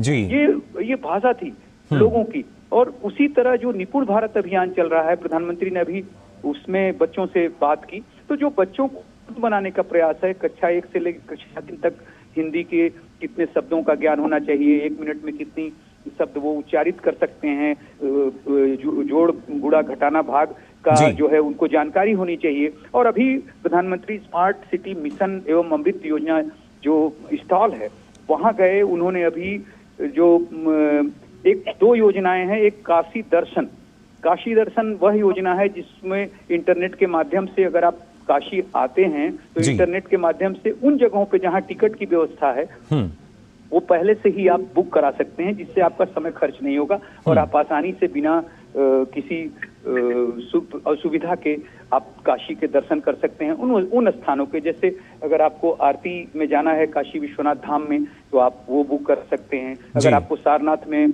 लाइट एंड साउंड शो देखना है तो वहां आके आप बुकिंग कर सकते हैं। अगर आप म्यूजियम में जाना चाहते हैं तो वहां की बुकिंग कर सकते हैं। प्रधानमंत्री ने ही एक लाइट एंड साउंड शो का तो उद्घाटन किया ही था। मानसिंह महल में भी एक शो है, उसका उद्घाटन किया था। वहां पर भी टिकट लगता है और बहुत अच्छा शो है, काशी के बारे में जानकारी देते हैं। वहां भी अगर आप जाते हैं तो एक बार में ही काशी के जितने दर्शनीय स्थल हैं वहां पर आप बुक कर सकते हैं ऑनलाइन, और यहाँ पर आने पर आपको कोई असुविधा नहीं होगी। एक तो काशी दर्शन के नाम से यह लॉन्च किया गया है प्रधानमंत्री द्वारा। दूसरा एक पोर्टल स्मार्ट सिटी मिशन ने लॉन्च कराया है जिसका नाम है kashi.gov.in। ये पोर्टल है जो काशी के बारे में जानकारी देगा, काशी के इतिहास के बारे में, काशी के विरासत के बारे में जानकारी देगा। और इस जो जानकारी है ये 150 भाषाओं में मौजूद है। तो ये बहुत ही, जो अभी हम लोग हरकेश मान सकते हैं जो काशी है विकास का मॉडल बनके बाकी राज्य जो हैं, बाकी शहर हैं, उनके लिए भी एक उदाहरण बनकर उभर रहा है। जी बिल्कुल, आप कह सकते हैं कि काशी जो है अब इस तरह की जो जमीनी हकीकत पर इतनी योजनाएं हैं वो दिखाई दे रही हैं। निपुण भारत अभियान हो, नंदघर हो, या फिर जो सबसे बड़ी बात आपको मैं बताऊं कि आयुष्मान कार्ड जो बन रहा है उस पर जो है काशी में रिकॉर्ड बनाया है काशी ने, और उसकी हम रिपोर्ट हम लोगों ने दूरदर्शन पर दिखाई थी। तो इसी तरह जो यहाँ पर जो अभी शैलेंद्र भी कह रहे थे, किसी सरकार की जो सबसे बड़ी खूबसूरती है कि कोई योजना हो, अगर उसको आपको जमीनी हकीकत देनी है तो मॉनिटरिंग, और ये जो मोदी सरकार है, योगी सरकार है, इनका जो मॉनिटरिंग का सिस्टम है वो इतना तगड़ा है कि जो भी कर्मचारी हैं और जो सहभागी शैलेंद्र कह रहे थे उससे जो में जागरूक विकसित। बिल्कुल हरकेश, लगातार जो प्रयास हैं वो हमें यहाँ सफल होते नजर आ रहे हैं। कैसे विकसित भारत संकल्प यात्रा के तहत न सिर्फ योजनाओं की जानकारी बल्कि कैसे विकास को हम गति दे सकते हैं, 2047 का जो लक्ष्य है विकसित भारत का, कैसे उसको आगे बढ़ा सकते हैं। फिलहाल यहाँ पे जो बच्चे हैं, नौनिहाल हैं, उनसे जानकारी लेते हुए निपुण भारत के तहत शैलेंद्र के पास दोबारा यहाँ चलते हैं। शैलेंद्र, जानना चाहेंगे आपसे, हम देख पा रहे हैं कि प्रधानमंत्री यहाँ जो छोटे बच्चे हैं उनसे भी बातचीत करते नजर आ रहे हैं। निपुण भारत अलग अलग जो योजनाएं चल रही हैं उसके तहत बच्चों को ना सिर्फ शिक्षा दी जा रही है बल्कि आज के समय में किस तरीके से जब हम कहते हैं कि तकनीकी रूप से भी आपको सारी जानकारी होनी चाहिए, तो ऐसे में ही बच्चे जो हैं उनको जानकारी भी दी जा रही है और अलग अलग मॉडल जो हैं वो हम यहाँ देख पा रहे हैं जो बच्चे बता रहे थे प्रधानमंत्री नरेंद्र मोदी को उनके बारे में भी। देखिए, निश्चित तौर पर मोदी सरकार इस बात को सुनिश्चित कर रही है कि गुणवत्तापूर्ण शिक्षा ग्रामीण इलाकों में मिल सके और उसके तहत हम देख रहे हैं कि तमाम अभियान चलाए जा रहे हैं। स्कूलों में आर्थिक तौर पर देखें तो बिल्डिंग जो है उनका कायाकल्प किया गया है। अब स्कूल भवन सुंदर रहते हैं और वहाँ के वातावरण काफी बेहतर रहता है। स्कूलों में पढ़ाई सुनिश्चित हो, इसके लिए तमाम प्रयोग किए गए हैं और उसका एक असर दिखता है। आप देख रहे हैं तस्वीरों में प्रधानमंत्री नरेंद्र मोदी इन बच्चों के साथ, इन छोटे छोटे बच्चों के साथ संवाद कर रहे हैं और कितने उत्साह से ये बच्चे प्रधानमंत्री नरेंद्र मोदी को अपने पास, अपने कितने नजदीक पाकर खुश हैं, अभिभूत हैं और उनसे जानकारी साझा कर रहे हैं या जो कुछ उन्होंने अभी तक सीखा है उस बारे में बता रहे हैं। तो दरअसल मोदी सरकार ये सुनिश्चित करना चाहती है कि न केवल बड़े बड़े शहरों में बल्कि ग्रामीण इलाकों में, सुदूर इलाकों में पढ़ाई की गुणवत्ता बेहतर हो और कोई बच्चा वंचित न रह जाए पढ़ाई से। उसके लिए एक तरह से देखें तमाम प्रयोग किए गए, अभियान को आगे बढ़ाया गया और ये उदाहरण है कि आप ग्रामीण क्षेत्रों से जो प्रतिभाएं निकल रही हैं, पढ़ाई लिखाई में हो, हम खेल कूद में देखते हैं कि किस तरह से तमाम ग्रामीण इलाकों की प्रतिभाएं अलग अलग सामने आई है। वो सतत प्रयास का एक नतीजा है और एक बड़ा बदलाव दिखता है। एक बदलाव हमें आप देखें पढ़ाई लिखाई का, चाहे वो स्तर हो। आज हम एक महिला से हमारी बात हुई, वो कह रहे थे कि एक मोदी सरकार ने की ये योजनाओं का नतीजा है या जिस तरह से तमाम योजनाओं को जमीनी स्तर पर लागू किया गया है। उनका बच्चा एक यहाँ बड़े स्कूल में पढ़ता है, वो गरीब घर की है। हम जानते हैं कि जो आर्थिक रूप से कमजोर जो लोग हैं उनके बच्चों को भी सुनिश्चित किया जाता है कि वो शहर के कुछ बड़े स्कूलों में पढ़े, लेकिन न केवल शहरी स्कूलों में बल्कि ग्रामीण स्तर के स्कूलों में गुणवत्ता सुधारा जाए। ये बहुत फोकस रहा है मोदी सरकार का।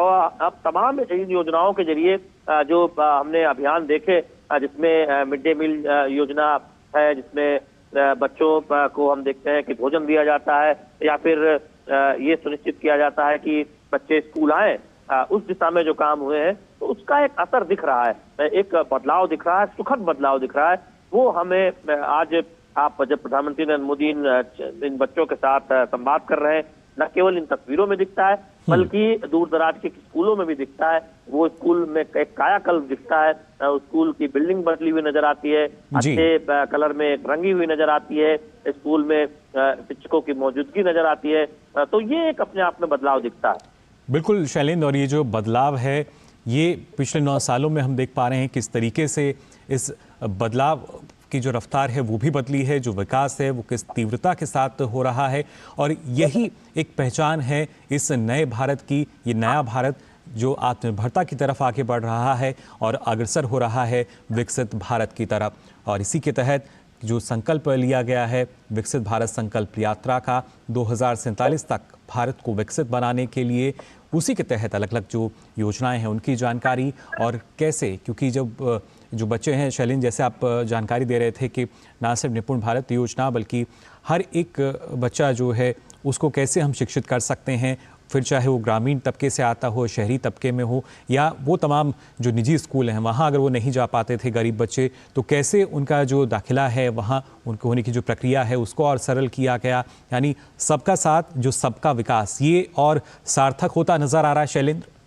निश्चित तौर पर आप देखें कि जब हम विकास की बात करते हैं तब उसमें हर वर्ग की बात प्रधानमंत्री नरेंद्र मोदी करते हैं और वो कहते हैं कि गरीब की चिंता की जानी चाहिए, महिलाओं की चिंता की जानी चाहिए, युवाओं की चिंता की जानी चाहिए। तो ये तभी सुनिश्चित हो सकता है जब उन पर आधारित, उन पर केंद्रित योजनाएं बनाई जाए और न सिर्फ योजनाएं बनाई जाए बल्कि उन्हें जमीनी स्तर पर लागू किया जाए और उसको मॉनिटरिंग की जाए। तो हम प्रधानमंत्री नरेंद्र मोदी की तमाम योजनाओं में देखते हैं, हम जानते हैं कि 5 साल खाद्यान्न योजना को आगे बढ़ाने का फैसला किया गया है। जिस तरह से हमने देखा बीते 9 वर्षों में पीडीएस में, पब्लिक डिस्ट्रीब्यूशन सिस्टम जो सार्वजनिक वितरण प्रणाली है, उसमें एक व्यापक सुधार प्रधानमंत्री नरेंद्र मोदी की अगुवाई में हुआ। और जी। आज किसी भी राज्य में बैठा व्यक्ति किसी दूसरे राज्य में अनाज का हकदार है। बिल्कुल। उस सुधार के बाद हम देख रहे हैं कि सफलतम योजना दुनिया के इतिहास में 80 करोड़ से ज्यादा लोगों को इतने समय तक मुफ्त राशन देने की जो योजना कोविड काल के बाद चलाई गई वो आगे बढ़ी और दुनिया ने देखा कि भारत ने कैसे सुनिश्चित किया कि गरीबों की चिंता की गई, कोई कोविड काल में भूखा न सोए, जी। इसकी चिंता प्रधानमंत्री नरेंद्र शैलेंद्र, मोदी की ये भी अगुवाई वाली शायद सरकार ने की। हमें पहली और बार उसको नजर आता है आगे बढ़ाता हुआ दिख रहा है। जी, विश्व पटल पर जो सरकार की योजनाएं हैं वो नजर आती हैं, जैसा आपने जिक्र किया कि फिर चाहे मुफ्त राशन की हम बात करें या आयुष्मान भारत की भी बात की जाए, जो कि विश्व की सबसे बड़ी एक बीमा योजना बनकर उभरी है। तो कहीं ना कहीं अब ना सिर्फ ये नया भारत बल्कि जो सरकार की महत्वपूर्ण योजनाएं भी हैं वो विश्व पटल पर उभर रही हैं। ये देखिए 80 करोड़ से ज्यादा लोगों को इतने समय तक भोजन देना, मुफ्त राशन देना और उस योजनाओं को अगले 5 साल तक आगे बढ़ाने का ऐलान हम जानते हैं कि पहले ही हो चुका है। ये तब संभव हो सकता है जब देश के किसानों का साथ मिले। प्रधानमंत्री नरेंद्र मोदी की अगुवाई में अन्न उत्पादन बढ़ाने में तमाम तकनीक पर जो समर्थन मिला, हम अब देखते हैं कि देश के किसान और उनको किसान सम्मान निधि मिल रही है। आज हम देख रहे हैं कि नैनो यूरिया की तरफ हम आगे बढ़ रहे हैं, सॉइल जो की टेस्टिंग पर आगे बढ़ा गया है और कैसे कृषि के समग्र विकास की तरफ ध्यान देकर किसानों की उन्नति हो ये सुनिश्चित किया गया है। तभी हम इतना आत्मविश्वास पाते हैं कि हम दुनिया की इतनी बड़ी योजना, अन्य योजना सफलतापूर्वक चला रहे हैं और उसे आगे 5 साल बढ़ाने की बात ऐलान कर चुके हैं। और निश्चित तौर पर ये एक योजनाबद्ध, एक तरह से देखें प्रधानमंत्री नरेंद्र मोदी के सक्षम नेतृत्व के साथ कैसे उस योजना को आगे बढ़ाया सकता है, उसका एक नतीजा है। और सिर्फ 80 करोड़ लोगों को मुफ्त राशन देने की बात नहीं, हम जानते हैं कि दुनिया के तमाम अधिकांश देशों की तो आबादी नहीं है जिसमें हमने आयुष्मान भारत में लोगों को लाभार्थी बनाया है। हम देखें कि पीएम आवास योजना में आज करोड़ों लोगों को उनका घर मिला है और वो घर की चाबी उस घर की महिला को मिली है। यानी महिला सशक्तिकरण पर जो काम हो रहा है, न केवल उनको आवास योजना के जरिए बल्कि लखपति दीदी बनाने का काम हो रहा है। आज हम देख रहे हैं कि स्वयं सहायता समूह की लाखों महिलाएं, उनका उत्पाद आप बड़े बड़े सिर्फ उनको इसलिए प्रोत्साहित नहीं किया गया कि वो अपना उत्पाद बनाए, बल्कि ये सुनिश्चित किया गया है कि उनका उत्पाद बड़े बड़े बाजारों तक पहुंचे, उसके लिए एक इंफ्रास्ट्रक्चर हो, ये सुनिश्चित किया गया है। हम इस वक्त जब बनारस में, बनारस के पास ही सब्जी का एक बहुत बड़ा केंद्र है, वो ये सुनिश्चित किया गया है कि बनारस के किसानों की सब्जी देश के अलग अलग जगह पर पहुंचे।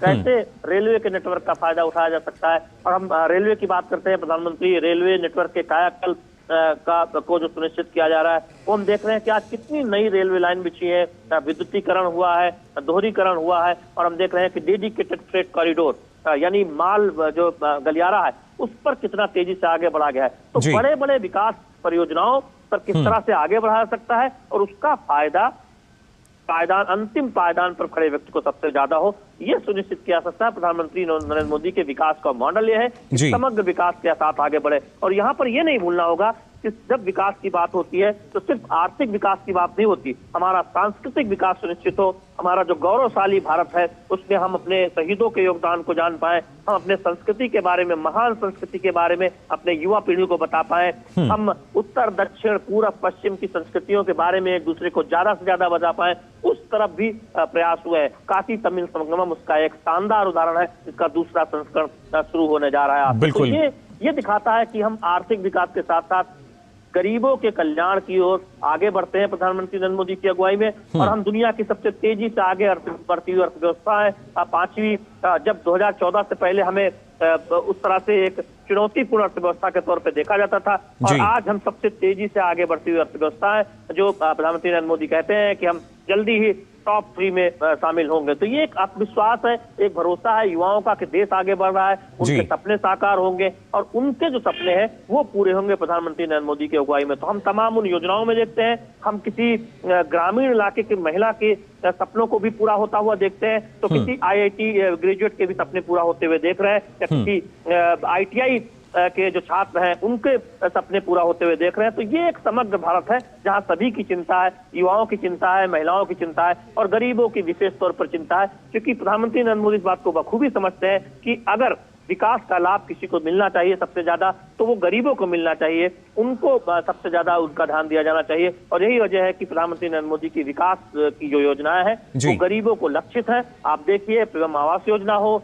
आयुष्मान योजना हो, मुफ्त राशन योजना, पीएम गरीब कल्याण योजना हो, या फिर तमाम वो योजनाएं जो विकास के फायदे को देश के अंतिम पायदान पर खड़े व्यक्ति को सुनिश्चित कर रहे हैं। और यही भारत है जो सबको साथ लेकर आगे बढ़ता है। यही वो भारत है जिसकी बात प्रधानमंत्री कहते हैं कि सबका साथ, सबका विकास और सबका विश्वास, यानी सबके भरोसे के साथ आगे बढ़ना है, सबके सपने को पूरा करते हुए विकसित भारत की तरफ आगे बढ़ना है। तो वो हम तस्वीरों में देखते हैं। वो हम जब प्रधानमंत्री किसी लाभार्थी के साथ संवाद करते हैं, किसी बच्चों के साथ बातचीत करते हैं, किसी महिला के साथ संवाद करते हैं, वो उत्साह भरी तस्वीरें, बिल्कुल उमंग भरी उसी की बानगी फिलहाल शैलेंद्र हमें नजर आती हुई इन तस्वीरों में भी, जहां प्रधानमंत्री बात कर रहे हैं और जो स्मार्ट सिटी वाराणसी की जब बात कही जाती है, कैसे इसको स्मार्ट बनाया जा रहा है, उस बारे में भी जानकारी यहां प्रधानमंत्री नरेंद्र मोदी लेते हुए नजर आ रहे हैं। कैसे जो वाराणसी है ना सिर्फ अलौकिक आध्यात्मिक बल्कि आधुनिक नगरी के तौर पर एक स्मार्ट सिटी जो है वो अब उसका स्वरूप जो है वो बदलता हुआ नजर आ रहा है, उसकी जानकारी प्रधानमंत्री नरेंद्र मोदी यहाँ पर ले रहे हैं। और हमारे दोनों संवाददाता जो हैं वो लगातार हमें जानकारी दे रहे हैं। हरकेश, आपसे भी जानना चाहेंगे, जिस तरीके से स्मार्ट सिटी की अगर बात की जाए, अलग अलग महत्वपूर्ण कार्य जो हैं वो हमने देखे हैं जो इसके तहत हुए हैं, और कैसे अलौकिक आध्यात्मिक और जब आधुनिक हम बात कर रहे हैं, कैसे इन तीनों का समावेश जो है वो और एक बदलाव वाराणसी में नजर आता है। देखिए मुकुल, सबसे बड़ी बात है कि वाराणसी जो है घाटों का शहर कहा जाता है, मंदिरों का शहर कहा जाता है। तो एक तो सबसे बड़ा उदाहरण काशी विश्वनाथ धाम का लोकार्पण जो प्रधानमंत्री ने किया, और विगत 2 सालों में 16 करोड़ दर्शनार्थी आए बाबा के दर्शन करने के लिए। अब इसका जो आप जिक्र कर रहे हैं, जैसा कि शैलेंद्र भी कर रहे हैं, सबका साथ, सबका विश्वास, सबका प्रयास, और जो सबका विश्वास भी है तो सबका विकास भी है। ये देखिए काशी विश्वनाथ धाम का जो लोकार्पण है ये दिखाई दे रहा है। काशी के जो लोग हैं वो भी ये महसूस कर रहे हैं। आपको मैं बताऊं कि प्रत्येक दिन भारी संख्या में पर्यटक यहाँ आ रहे हैं, और जब देव दीपावली या इस तरह के जो दिन होते हैं या महीने होते हैं, क्योंकि यहाँ के बारे में कहा जाता है, काशी के बारे में, कि 7 वार 9 त्योहार, यानी वार तो 7 हैं लेकिन त्योहार 9 पड़ते हैं। तो ये जो आपकी विकास की बात हम कर रहे हैं, जो संस्कृति को, विरासत को संजोने की बात शैलेंद्र भी कर रहे थे। देखिए हमारी संस्कृति से ही हमारी विकास की जो धारा है वो निकलती है। जब प्रधानमंत्री यहाँ पहली बार आए अपना नॉमिनेशन फाइल करने के लिए, तो उन्होंने कहा कि मैं आया नहीं हूँ, मुझे माँ गंगा ने बुलाया है। और जब हम विकास की गंगा की बात करते हैं, वो गंगा ही हैं जिनको आप विकास से जोड़ सकते हैं, वो गंगा ही हैं उनको आप विरासत से जोड़ सकते हैं, वो गंगा ही हैं आप उनको संस्कृति से जोड़ सकते हैं। तो ये जो गंगा हैं वो ही गंगा निर्मल हो गई हैं, पवित्र हो गई हैं, जो अभी जो प्रधानमंत्री का प्रयास चल रहा है। और वो गंगा क्रूज चलता है, उसमें जल यातायात की भी साधन बनी है। जैसा कि शैलेंद्र अभी बता रहे थे, मैं आपको बताता हूँ कि उद्योग मंत्रालय का एक संस्थान है एपीडा, वो यहाँ पर इतना कार्य कर रहा है कि जो किसानों के उत्पाद हैं, सब्जियां हैं, फल हैं, वो विदेशों में यहाँ से जा रही हैं। और एक और जो किसान बार बार हम लोगों से जब रिपोर्टिंग करते हैं तो वो जिक्र करते हैं कि बाकी जगहों से 60% सस्ता उनको पड़ता है जो वो माल भेजते हैं। जो बाकी एयरपोर्ट है उनसे 60% सस्ता है बनारस। तो जो प्रधानमंत्री की सोच है किसानों की आय दोगुनी करने की, किसानों की आय बढ़ाने की, उसके लिए पीडा यहाँ काम कर रहा है। इरी एक संस्था है, वो राइस रिसर्च सेंटर, वो किस तरह के धान पैदा करें किसान जिससे कि उनकी आय में बढ़ोतरी हो। हमारे सेहत का ख्याल रखते हुए इरी इस तरह के शोध करता है कि वो चावल जो उत्पादन हो वो हमारे स्वास्थ्य के साथ साथ किसानों के उत्पादन। और एक उत्तर प्रदेश सरकार की एक और योजना है ओडीओपी करके, वो भी किसानों के उत्पादों को, हमारे जो घरेलू उत्पाद हैं, जो कुटीर उद्योग कह सकते हैं, उनको भी, और खास तौर से वाराणसी में तो जीआई टैग इतने उत्पादों को मिल चुका है और अपनी एक पहचान है। कि जगहें जो होती हैं वो अपनी, जिस तरह से तमिल संगमों का हम जब जिक्र करते हैं तो यहाँ पे स्टॉल लगाए गए हैं, नमो घाट पे स्टॉल लगाए, और इस बार ख्याल रखा गया है कि काशी के जो, बिल्कुल हरकेश, फिलहाल इन तस्वीरों में हम देख सकते हैं सीधी तस्वीरें, ये इस अब से कुछ देर पहले जब हमने देखा प्रधानमंत्री नरेंद्र मोदी पहुंचे वहां पर, मैं वो मुकुल आपको ये बता रहा था कि काशी के आसपास के जो और विकसित भारत का जो संकल्प है वो लेते हुए यहाँ नजर आ रहे हैं, शपथ लेते हुए तमाम जो लोग हैं वो वहाँ मौजूद। प्रधानमंत्री नरेंद्र मोदी, साथ में उत्तर प्रदेश के मुख्यमंत्री योगी आदित्यनाथ। मुकुल, ये जो लोग हैं जो शपथ ले रहे हैं, ये लाभार्थी हैं और इनको जो योजनाएं हैं विकसित भारत संकल्प यात्रा का जो हम जिक्र कर रहे हैं, जो ये गाड़ी चली है, जो मोदी की गारंटी की गाड़ी है, मोदी सरकार की गारंटी की जो गाड़ी है, वो इन लोगों को, देखिए ये जो भारत की संकल्प यात्रा जो चल रही है विकसित भारत की, इसका एक सबसे बड़ा फायदा ये है कि जिन लोगों को नहीं मिली है, किसी योजना का लाभ नहीं मिला है, उनको आकर वहीं पर उसको जो भी विभाग हैं, जो उन योजना से संबंधित अधिकारी वो वहां पे बैठ रहे हैं, उनको जानकारी मिल रही है, फिर किस चीज की कमी की वजह से उनको नहीं मिला है वो बताया जा रहा है, वो आवेदन करते हैं और वहीं उनको उस योजना का लाभ दिया जा रहा है। तो जो प्रयास है मोदी सरकार का वो कि कोई भी वंचित न रह जाए, वो इस गाड़ी के चलने से ये गाड़ी चलकर उन जो लाभार्थी हैं जिनको जरूरत है उनके पास पहुंच रही है। जी बिल्कुल, हर कोई जो है इन योजनाओं का लाभ ले रहा है और जैसा आपने कहा कि जो गारंटी की गाड़ी है, मोदी की गारंटी की जो गाड़ी है, लोग इसको अब इस नाम से ही जानते हैं, वो जन जन तक पहुंच रही है। शैलेंद्र हमारे साथ जुड़े हुए हैं। शैलेंद्र, जिस तरीके से आप बता रहे थे कि कैसे जो विकास की मुख्यधारा है उससे जोड़कर जब हम देखते हैं इन तमाम सभी कार्यक्रमों को, आज का जो कार्यक्रम है और भी ज़्यादा खास हो जाता है क्योंकि विकसित भारत संकल्प यात्रा के जरिए जो लोग हैं वो हम देखते हैं कैसे विकसित भारत के लिए शपथ ले रहे हैं। और यहाँ हमने देखा प्रधानमंत्री नरेंद्र मोदी, साथ में उत्तर प्रदेश के मुख्यमंत्री और जो लाभार्थी थे वो मौजूद थे। और ऑनलाइन भी हम देखते हैं कैसे जो लोगों का रुझान है वो बढ़ रहा है विकसित भारत के लिए शपथ लेने के लिए। देखिए, निश्चित तौर पर जब न केवल एक योजना बल्कि हम तमाम योजनाओं, दर्जनों योजनाओं को सफलतापूर्वक जमीनी स्तर पर लागू होते हुआ देखते हैं, लोगों की जन भागीदारी को देखते हैं, जब हम देखते हैं कि आज दुनिया की सबसे तेजी से आगे बढ़ती हुई अर्थव्यवस्था भारत बन चुका है, जब हम देखते हैं कि दुनिया की तमाम देश जहां तमाम कई तरह की चुनौतियों का सामना कर रहे हैं, वही भारत अपनी चुनौतियों से पार पाने में सफलतापूर्वक प्रधानमंत्री नरेंद्र मोदी की अगुवाई में आगे बढ़ रहा है और दुनिया भर के देशों की मदद भी कर रहा है। तो वो आत्मविश्वास आता है, वो एक आत्मविश्वास युवा में आता है, महिला में आता है, ताकि वो अपने सपनों को पूरा कर सकता है।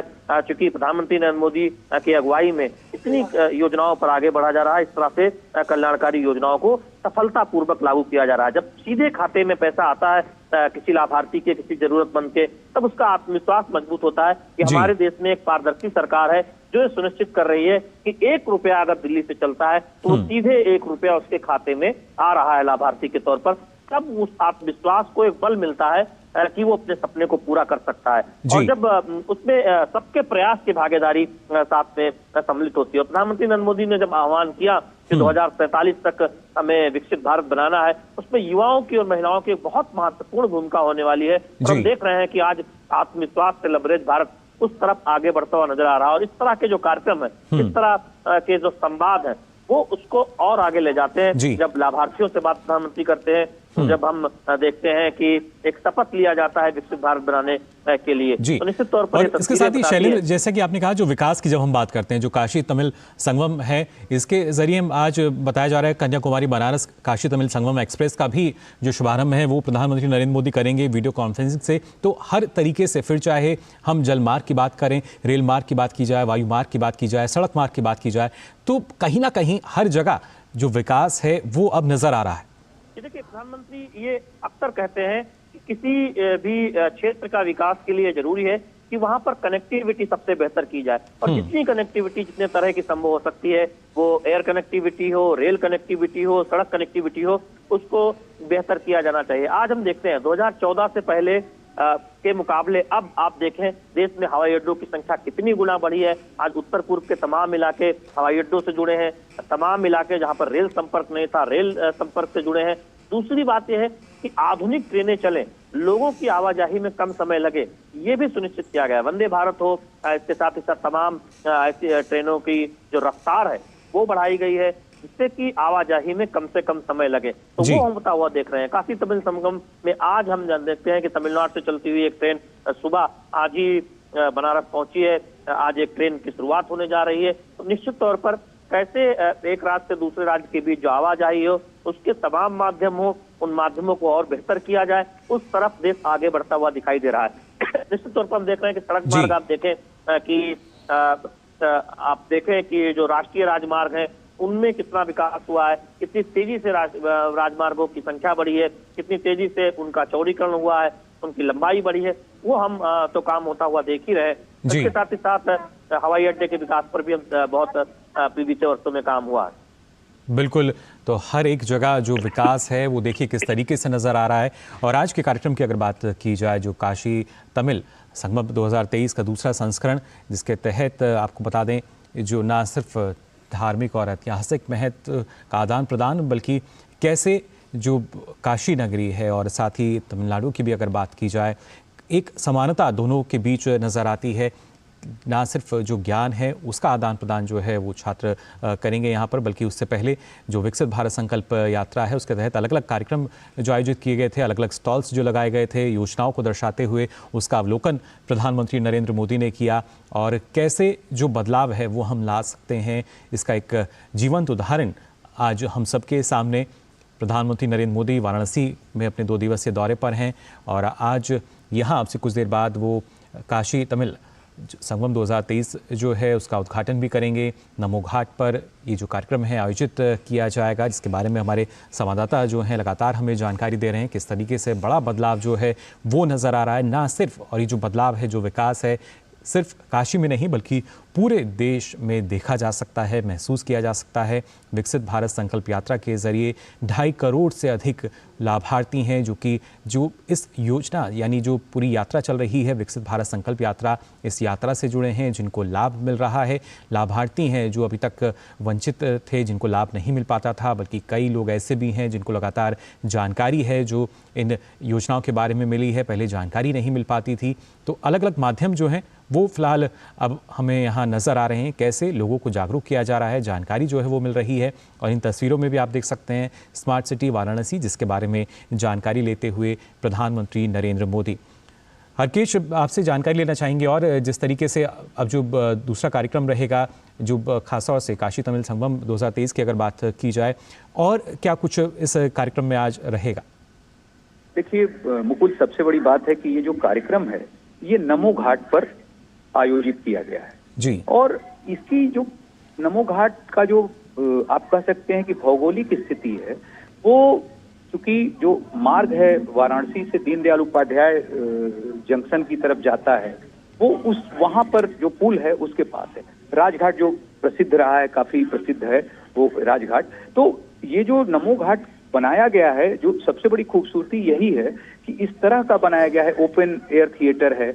और जब अभी देव दीपावली में विदेशी प्रतिनिधि आए थे अपने परिवारों के साथ देव दीपावली देखने के लिए, तो यहाँ पर जो चाहे आपका तमिलनाडु का नृत्य हो या फिर उड़ीसा का नृत्य हो, चूंकि संगम काशी अपने आप में एक संगम है, कला का, संस्कृति का, शिक्षा का, तो यहाँ पर उसका प्रदर्शन किया गया नमो घाट पर। तो इस दृष्टि से जब ये आयोजन स्थल बनाया गया है, तो प्रधानमंत्री जब इसका उद्घाटन करेंगे तो जो छात्र और युवा आए हुए हैं तमिलनाडु से, उनके समक्ष जो है इस तरह का भी प्रदर्शन होना है कला का और ये लगातार 17 तारीख तक शाम के प्रत्येक सायंकाल में इस तरह के प्रदर्शन होंगे।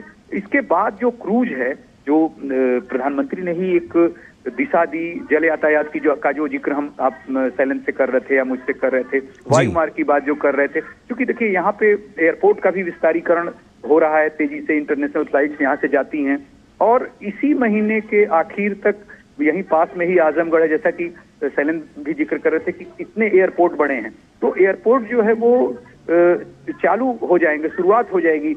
आजमगढ़ एयरपोर्ट की है, अयोध्या में जो एयरपोर्ट बना है इसी दिसंबर महीने में ही शुरू हो जाने हैं। और जो मंत्री हैं, केंद्रीय मंत्री ज्योतिरादित्य सिंधिया ने वहां पे दौरा भी किया। तो ये देखिए जो जमीनी हकीकत है वो दिखाई दे रही है कि एयरपोर्टों की संख्या बढ़ रही है, क्रियाशील हो रहे हैं वो एयरपोर्ट। और जैसा कि आप काशी तमिल संगमम की बात कर रहे थे कि जो आयोजन है, देखिए प्रधानमंत्री उद्घाटित करेंगे जो दूसरा संस्करण आप कह सकते हैं काशी तमिल संगमम का, और इसमें एक जो सबसे बड़ी ऊर्जा मैं देखता हूं पिछले जो काशी तमिल संगमम का हम लोगों को अनुभव हुआ कि जो काशी के जो स्कूल हैं जी हायर स्टडीज के, चाहे वो बीएचयू हो चाहे विद्यापीठ हो, और सबसे अच्छी बात यह है मुकुल की यहाँ की जो शिक्षा की व्यवस्था है वो काफी सुदृढ़ है। तो यहाँ पर 3 यूनिवर्सिटियां हैं और एक तिब्बतियन हायर एजुकेशन की, उसको भी यूनिवर्सिटी कहते हैं, वो सारनाथ में स्थित है। तो जो काशी तमिल संगमम जब चल रहा था तो जो इस यूनिवर्सिटीज के कुछ डिग्री कॉलेजेस भी हैं, उनके जो बच्चे हैं वो इन्वॉल्व थे, फुल्ली वॉलंटियर का काम कर रहे थे, और उनको सीखने को मिल रहा था कि तमिलनाडु के लोगों से इंटरेक्शन हो रहा था। क्योंकि हम लोग रिपोर्टिंग कर रहे थे तो जब वो घाट पे जाते थे वहां पे भी बच्चे मिल जाते थे। बिल्कुल, सबसे संवाद प्रधानमंत्री ने किया, और साथ ही शैलेंद्र हमने देखा कि प्रधानमंत्री नरेंद्र मोदी जो हैं वहां जो महिला लाभार्थी थी उनसे भी शायद बातचीत उन्होंने की है। निश्चित तौर पर जितने स्टॉल यहाँ पर लगे, प्रधानमंत्री एक एक करके सभी स्टॉल पर गए, वहाँ जो लाभार्थी बैठे थे या आवेदनकर्ता बैठे थे उनसे बातचीत की। यही प्रधानमंत्री की एक शैली रही है कि वो जब भी मौका मिलता है सीधे संवाद करते हैं, लोगों से जानकारी लेते हैं, योजनाओं के बारे में फीडबैक लेते हैं। और चूंकि काशी के वो सांसद हैं तो ऐसे में एक सांसद के तौर पर जब वो अपने जनता से मिलते हैं, लाभार्थियों से मिलते हैं, तब वो एक तरह से कहें कि एक उनकी एक संवाद शैली है और वो एक चेहरे से प्रसन्नता दिखाई देती है लाभार्थियों के कि उन्हें प्रधानमंत्री नरेंद्र मोदी से मिलने का मौका मिला, उन्हें अपनी बात कहने का मौका मिला, अपने सांसद से मिलने का मौका मिला। और हम देखते हैं कि जब भी प्रधानमंत्री नरेंद्र मोदी काशी आते हैं तब इस तरह के कार्यक्रम रखे जाते हैं जहां लाभार्थियों के साथ संवाद कार्यक्रम हो या फिर पार्टी कार्यकर्ताओं के साथ का संवाद कार्यक्रम हो या काशी के प्रबुद्ध जनों के साथ संवाद कार्यक्रम हो। सीधे संवाद प्रधानमंत्री नरेंद्र मोदी करते हैं जिससे ज्यादा से ज्यादा फीडबैक सीधे तौर पर लिया जा सके, संवाद किया जा सके। ये प्रधानमंत्री की एक अपनी शैली है और यही वजह है कि वो अपने संसदीय, न केवल अपने संसदीय क्षेत्र बल्कि दुनिया भर के सबसे लोकप्रिय नेता हैं। और हम जानते हैं कि बीते कई वर्षों से जो उनकी लोकप्रियता है वो लगातार बढ़ रही है। प्रधानमंत्री नरेंद्र मोदी की अपनी एक शैली है और इन तस्वीरों के जरिए आप देखते भी हैं, चाहे छोटे बच्चे हो या फिर लाभार्थी हो या फिर युवा हो, वो प्रधानमंत्री नरेंद्र मोदी से संवाद के लिए उत्सुक रहते हैं। उनके जब संवाद का जिन युवाओं को या जिन छात्रों को मौका मिलता है उसको साझा करते हैं कि कैसे प्रधानमंत्री ने उनका उत्साहवर्धन किया, कैसे प्रधानमंत्री ने पूछा कि वो क्या करते हैं, क्या बनना चाहते हैं। किसी छोटे बच्चे से मिलते हैं तब उससे पूछते हैं कि वो क्या बनना चाहता है। तो इस तरह के जो स्मृतियां होती हैं वो पूरे जीवन की एक स्मृति होती है उस छात्र के लिए, उस बच्चे के लिए कि प्रधानमंत्री से उनकी मुलाकात हुई थी, प्रधानमंत्री ने उनसे ये पूछा था। तो आप आज तस्वीरों में देख रहे हैं कई लाभार्थियों ने उनसे बातचीत की, कुछ बच्चों ने उनसे बातचीत की और बच्चों के चेहरे पर मैं उत्साह देख पा रहा हूँ। जी बिल्कुल, तो अलग अलग लाभार्थी जो हैं उनके साथ प्रधानमंत्री ने यहाँ बातचीत भी की और फिलहाल इन तस्वीरों में भी हम देख पा रहे हैं संवाद करते हुए नजर आ रहे हैं प्रधानमंत्री नरेंद्र मोदी, जो अलग अलग योजनाओं के लाभार्थी हैं उनसे, और साथ ही साथ विकसित भारत संकल्प यात्रा के तहत जो प्रदर्शनी का आयोजन किया गया था उसमें भी उन्होंने बातचीत की थी लाभार्थियों से। और यहाँ भी काफ़ी उत्साहित ना सिर्फ जो लाभार्थी यहाँ मौजूद हैं बल्कि प्रधानमंत्री ने जब उनसे संवाद किया तो और भी ज़्यादा उत्साहित ये तमाम लाभार्थी यहाँ नज़र आए। बड़ी संख्या में जो महिलाएं हैं वो यहाँ मौजूद रहीं। हरकेश, आपसे भी और जानकारी लेना चाहेंगे, जिस तरीके से आप बता रहे थे कि कैसे जो काशी का जो महत्व है वो और ज़्यादा बढ़ जाता है, लेकिन जब विकसित भारत संकल्प यात्रा की हम बात कर रहे हैं, क्योंकि 1 महीने से ज़्यादा का समय हो चुका और इसी बीच अगर देखा जाए तो करीब 2.5 करोड़ से ज़्यादा लोग जो हैं वो इस योजनाओं के ज़रिए जुड़े हैं, लाभ इन्होंने लिया है, जानकारी ली है। और ऐसे में एक और ये महत्वपूर्ण पहल है कि कैसे लोगों को हम जागरूक कर सकते हैं, जानकारी दे सकते हैं। देखिए, जो मैं जिक्र कर रहा था, विकास यात्रा कह लीजिए या विकास की गंगा कह लीजिए, मुकुल दोनों ही चलायमान है। और ये जो मोदी सरकार की गारंटी की गाड़ी जो चल रही है यह भी चलायमान है।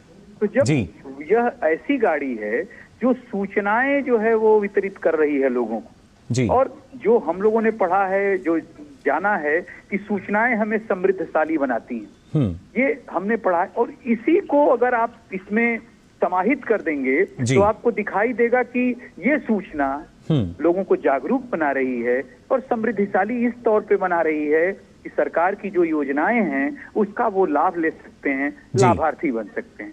तो ये एक तरह से जो प्रधानमंत्री खुद भी, जैसा कि अभी शैलेंद्र जिक्र कर रहे थे इंटरेक्ट करते हैं, लोगों से संवाद करते हैं, तो प्रधानमंत्री खुद भी वीडियो कॉन्फ्रेंसिंग, चूंकि इतनी व्यस्तता होती है तो हर जगह जाना संभव नहीं है, एक साथ पूरे देश के कई जिलों को, कई गांवों को कनेक्ट करके एक बार वीडियो कॉन्फ्रेंसिंग के माध्यम से लोगों से कनेक्ट होते हैं। ये तकनीकी का प्रयोग जब प्रधानमंत्री खुद करते हैं लोगों से फीडबैक लेने के लिए, लोगों से संवाद करने के लिए, तो वही तकनीकी प्रधानमंत्री ने अपनी जनता को, अपनी जो काशी की जनता है या देश की जो जनता है, जो विकसित भारत संकल्प यात्रा के रूप में निकली है, तो ये तकनीक ही है जिसका लाभ अब आम जनता को मिल रहा है जी। इस तकनीक के माध्यम से, क्योंकि जो विभाग हैं, जो योजनाएं चलाते हैं, वो भी उन जगहों पे अपना स्टॉल लगाते हैं, और लोग जब वो गाड़ी चलती है ना तो लोग पूछते हैं कि ये क्या है। जब वो गाड़ी खड़ी होती है तो लोग, गाँव में आप देखेंगे, जो शहर में भी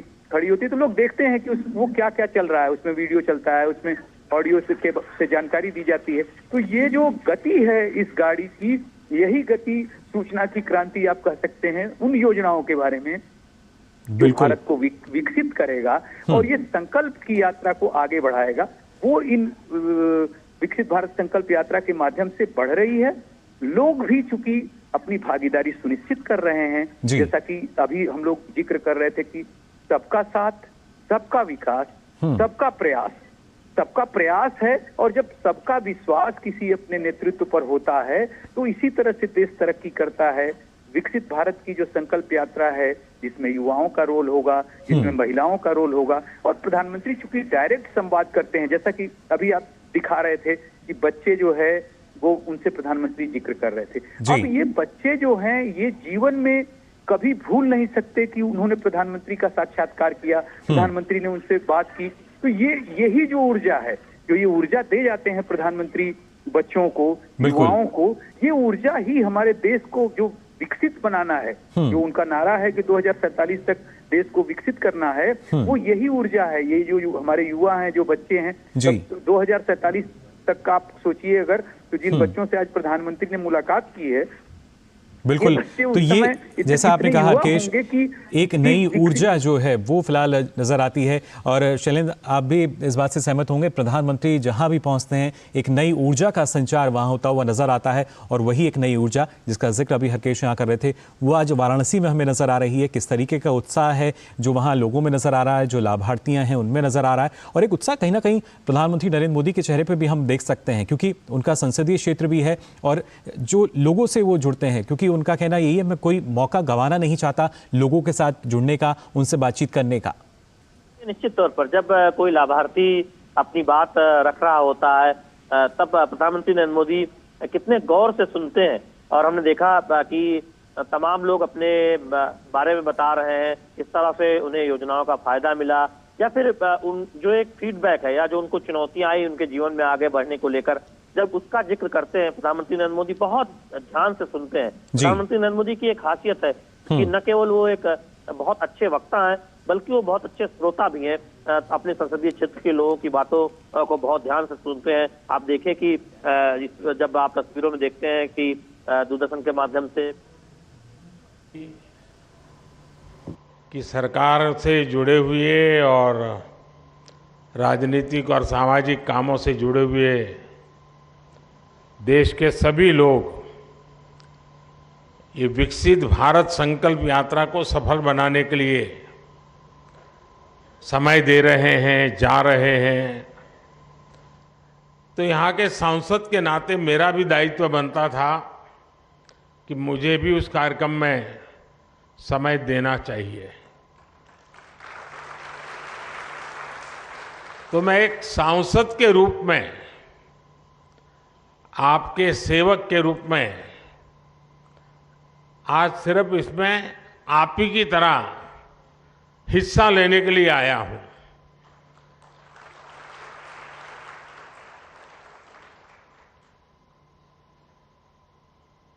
हमारे देश में सरकारें तो बहुत आई, योजनाएं भी बहुत बनी, बातें भी बहुत हुई, बड़ी बड़ी बातें हुई, और उन सबका जो अनुभव था, जो निचोड़ था, तो मुझे लगा कि जो देश को सबसे ध्यान देना वाला काम जो है वो ये है कि सरकार जो योजना बनाती है, जिसके लिए बनाती है, जिस काम के लिए बनाती है, वो सही समय पर बिना किसी परेशानियों के वो योजना उस तक पहुंचे। अगर प्रधानमंत्री आवास योजना है तो जिसकी झुग्गी है, झोपड़ी है, कच्चा घर है, उसका घर बनना चाहिए। और इसलिए उसको सरकार के चक्कर काटने की जरूरत नहीं है। सरकार को सामने से जाकर के काम करना चाहिए।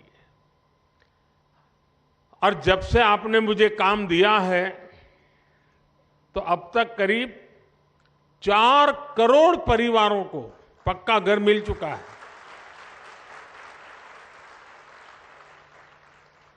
लेकिन अभी भी खबर मिलती है कि भाई वहां कोई रह गया है, उस गांव में वो रह गया है। तो हमने तय किया कि भाई फिर से हम एक बार देश भर में जाएं, जो सरकार की योजनाएं हैं, जिनको मिला है, उनसे सुने कि भाई क्या क्या मिला, कैसे मिला, प्राप्त करने में कोई कठिनाई तो नहीं हुई, कोई रिश्वत तो नहीं देनी पड़ी, जितना तय था उतना मिला कि कम मिला। एक बार जाएंगे तो इसका हिसाब किताब भी हो जाएगा। तो ये विकसित भारत संकल्प यात्रा जो है ना, वो एक प्रकार से मेरी भी कसौटी है, मेरी एग्जामिनेशन है कि मैंने जो कहा था और जो मैं काम कर रहा था, मैं आपके मुंह से सुनना चाहता था और देश भर से सुनना चाहता हूं कि जैसा मैंने चाहा था वैसा हुआ है कि नहीं हुआ है, जिसके लिए होना चाहिए था उसके लिए हुआ है कि नहीं हुआ है, जो काम होना चाहिए था हुआ कि नहीं हुआ है। अब मैं अभी कुछ साथियों को मिला जिन्होंने आयुष्मान कार्ड का फायदा उठा करके गंभीर से गंभीर बीमारियों का इलाज करवाया है। उन्होंने एक्सीडेंट हो गया, हाथ पैर टूट गए तो अस्पताल में जाकर के मैंने उनको पूछा तो कह रहे थे साहब इतना खर्चा हम तो कहां से करते, जी लेते ऐसे ही। लेकिन जब आयुष्मान कार्ड आया तो हिम्मत आ गई, ऑपरेशन करवा दिया, अब शरीर काम कर रहा है। अब उससे मुझे तो आशीर्वाद मिलता ही है, लेकिन जो सरकार में बाबू लोग हैं ना, अफसर लोग हैं, जो फाइल पे तो योजना को आगे बढ़ाते हैं, अच्छी योजना भी बनाते हैं, पैसे भी रवाना कर देते हैं, लेकिन वहां उनका काम पूरा हो जाता है कि चलो वे 50 लोगों को मिलना था मिल गया, 100 लोगों को मिलना था मिल गया, 1000 गांव में जाना था चला गया। लेकिन जब वो ये बात सुनता है कि उसने कभी फाइल पे काम किया था, उसके कारण काशी के फलाने मोहल्ले के फलाने व्यक्ति की जिंदगी बच गई, तो वो जो अफसर होता है ना, उसका भी काम करने का उत्साह अनेक गुना बढ़ जाता है, उसको संतोष मिलता है। जब तक वो कागज पे काम करता है उसको लगता है मैं सरकारी काम कर रहा हूं, लेकिन जब उस काम का फायदा किसी को मिला है, उसका जब उसको खुद देखता है, खुद सुनता है, तो उसको काम करने का उत्साह बढ़ जाता है। और इसलिए मैंने देखा है कि विकसित भारत संकल्प यात्रा जहां जहां गई है, वहां पर सरकारी अफसरों पर इतना सकारात्मक प्रभाव हुआ है, उनको अपने काम का संतोष होने लगा है। अच्छा भाई, ये योजना बनी, मैंने तो फाइल बनाई थी, लेकिन क्या एक गरीब विधवा के घर में जीवन ज्योति बीमा का पैसा पहुंच गया, मुसीबत की जिंदगी में उसको इतनी बड़ी सहाय मिल गई। तब उसको लगता है अरे मैंने तो कितना बड़ा काम किया है। एक सरकारी मुलाजिम को जब ये सुनता है तो उसको जीवन का एक नया संतोष मिलता है। बहुत कम लोग हैं जो इसकी ताकत समझते हैं कि ये विकसित भारत संकल्प यात्रा से हो क्या रहा है। जो बाबू लोग इस काम से जुड़े हैं, जब सुनते हैं, जब मैं भी यहां बैठा हूं सुनता हूं कि मोदी जी मुझे बहुत अच्छा लगा, मेरे पति का स्वर्गवास हो गया था, अचानक मुझे खबर आई 2 लाख रुपए मिल गया। कोई बहन कहती है कि बचपन से ही हम तो धुएं में जिंदगी गुजारते थे, गैस आ गया, जिंदगी बदल गई। उससे बड़ा जो सबसे बड़ी बात की बहन ने, उसने कहा गरीब और अमीर का भेद मिट गया। गरीबी हटाओ नारा देना एक बात है, लेकिन एक गरीब कहता है कि मेरे घर में गैस का चूल्हा आते ही गरीबी और अमीरी का भेद खत्म हो गया। जब वो कहता है कि मैं पक्के घर में रहने गया तो मेरा आत्मविश्वास इतना बढ़ गया कि मेरे बच्चे सम्मान के साथ स्कूल कॉलेज में अपने दोस्तों के सामने खड़े रहने लगे।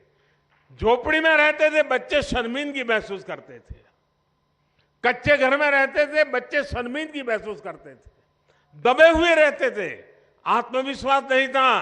पक्का घर मिलते ही दीवारें नहीं, पक्की छत नहीं, जिंदगी आत्मविश्वास से भर गई है।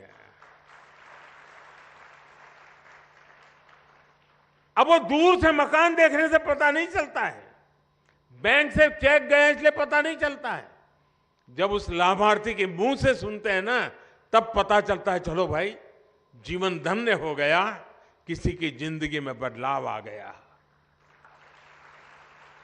अब मैं देख रहा था हमारे गुप्ता जी बोलना बंद ही नहीं कर रहे थे। क्यों? उनका मन इतना उत्साह से भर गया था कि इतनी योजनाओं का लाभ मिला, सामने से कि 10,000 रुपया बैंक से मिल जाए। साहूकार से भी पैसा लेने में दम उखड़ जाता है, ये बैंक सामने से पैसा दे तब उसका विश्वास बढ़ जाता है, ये मेरा देश है, ये बैंक मेरी है। और मैं चाहता हूं हिंदुस्तान के हर व्यक्ति को लगना चाहिए कि रेलवे मेरी है, ये अस्पताल मेरी है, ये अफसर, ये ऑफिस सब मेरा है, ये देश मेरा है। ये भाव जब जगता है तो देश के लिए कुछ करने की इच्छा भी जग जाती है। और इसीलिए ये जो प्रयास है ना, वो बीज बो रहा है। बीज इस बात का बो रहा है कि भाई हमारे माँ बाप को मुसीबतें झेलनी पड़ी, हमें भी जिंदगी में मुसीबतें झेलनी पड़ी, लेकिन हमें अपने बच्चों को मुसीबत में जीने के लिए मजबूर नहीं करना है।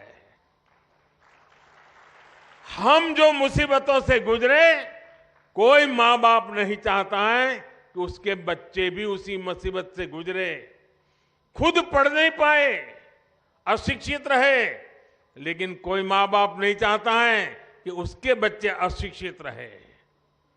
और जब ये योजनाओं की सारी जानकारियां उसको मिलती हैं तो उसको लगता है कि यही समय है, यही समय है हम भी कुछ करें।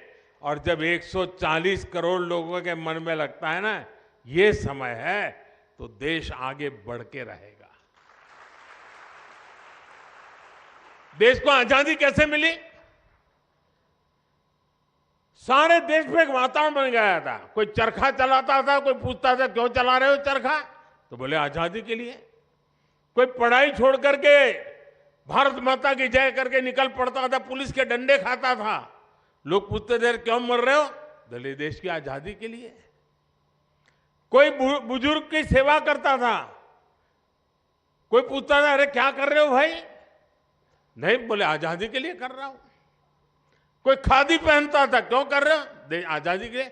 हिंदुस्तान का हर व्यक्ति कहने लगा कि मैं आजादी के लिए काम कर रहा हूं, उपवास करता हूं तो भी आजादी के लिए, मेहनत करता हूं तो भी आजादी के लिए, बच्चों को पढ़ाता हूं तो भी आजादी के लिए, सफाई का काम करता हूं तो भी आजादी के लिए, तकलीफ चलाता हूं तो भी आजादी के लिए। आजादी का ऐसा बुखार चढ़ गया, हर मन में विश्वास पैदा हो गया, अंग्रेजों को भागना पड़ा। देश उठ खड़ा हुआ। अगर हम इस समय 140 करोड़ देशवासी इसी मिजाज से भर जाएं, बस अब हमें देश को हमें आगे ले जाना है, ऐसे नहीं रहना है। हर एक की जिंदगी बदलनी है, हर एक की शक्ति का सम्मान होना चाहिए, शक्ति का उपयोग होना चाहिए, तो देश को आगे बढ़ाना चाहिए।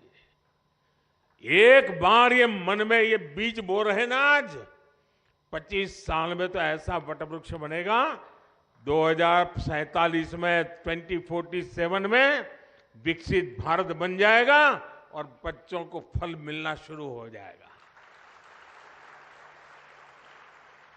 ये वटवृक्ष की छाया आप ही के बच्चों को मिलने वाली है। और इसलिए विकसित भारत बनाने के लिए हर नागरिक का मिजाज बनना चाहिए, मन बनना चाहिए, संकल्प बनना चाहिए। और अगर मन बन जाता है तो मंजिल दूर नहीं होती है।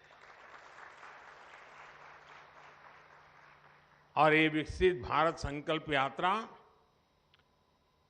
ये एक प्रकार से देश का काम है, ये किसी राजनीतिक दल का काम नहीं है।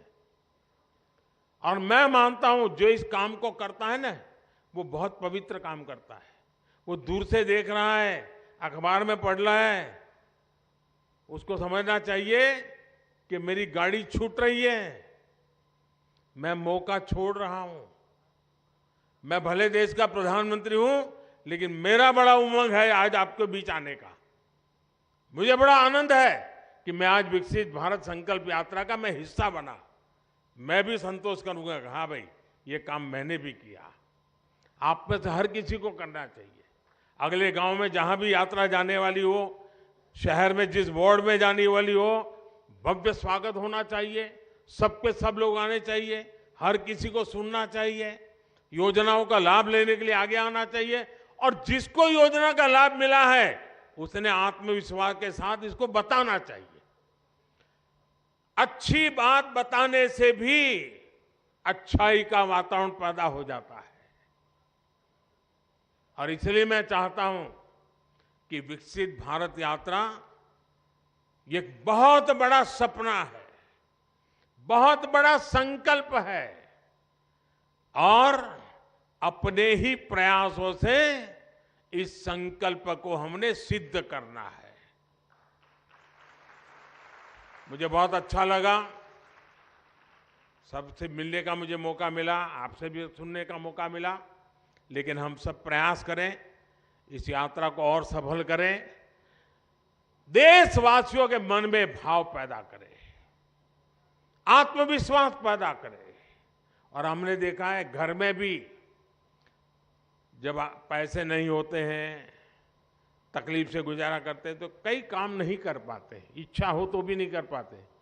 मन करता है कि चलो बच्चों को ये अच्छा शर्ट ला करके दे दूं, नहीं ला सकते। क्यों? पैसे कम है। जैसे घर में होता है ना, वैसे देश में होता है। देश के पास भी पैसे होने चाहिए।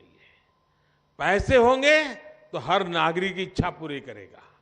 आज 4 करोड़ गरीबों को घर मिल गया, जो बच गए हैं उनको अभी आगे मोदी देने की गारंटी देता है। जिनको आयुष्मान कार्ड मिल गया उसकी मुफ्त में दवाई हो गई। जिसको गैस की चूल्हे की जरूरत थी, सरकार सब्सिडी देकर के भी गैस का चूल्हा दे रही है। क्यों? सरकार के पास देने की ताकत आई। भारत विकसित हो जाएगा ना 25 साल में, तो ये मुसीबतों का नामो निशान नहीं रहेगा, नामो निशान नहीं रहेगा। हम मुसीबतों से मुक्त हो जाएंगे। और मुसीबतों से मुक्ति का ये मार्ग है विकसित भारत का संकल्प पूरा करना। और इसलिए मैं मेरे काशी वासियों को विश्वास दिलाता हूं कि आपके सेवक के नाते, आपके सांसद के नाते तो मैं काम करूंगा, लेकिन आपने मुझे देश का काम दिया है, उसमें भी महादेव के आशीर्वाद से मैं कभी पीछे नहीं रहूंगा।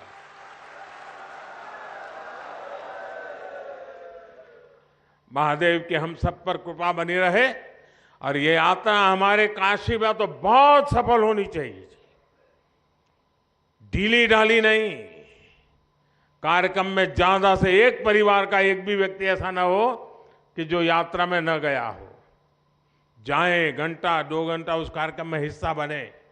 इसके लिए आप सब मदद कीजिए और विकसित भारत के संकल्प को और मजबूत कीजिए। आप सबका बहुत बहुत धन्यवाद। नमस्कार। तो प्रधानमंत्री नरेंद्र मोदी को आप सुन रहे थे। प्रधानमंत्री नरेंद्र मोदी विकसित भारत संकल्प यात्रा के इस कड़ी में वाराणसी में हैं और वहां पर आज इस कार्यक्रम का आयोजन किया गया। तमाम बड़ी और महत्वपूर्ण बातें प्रधानमंत्री नरेंद्र मोदी ने कही।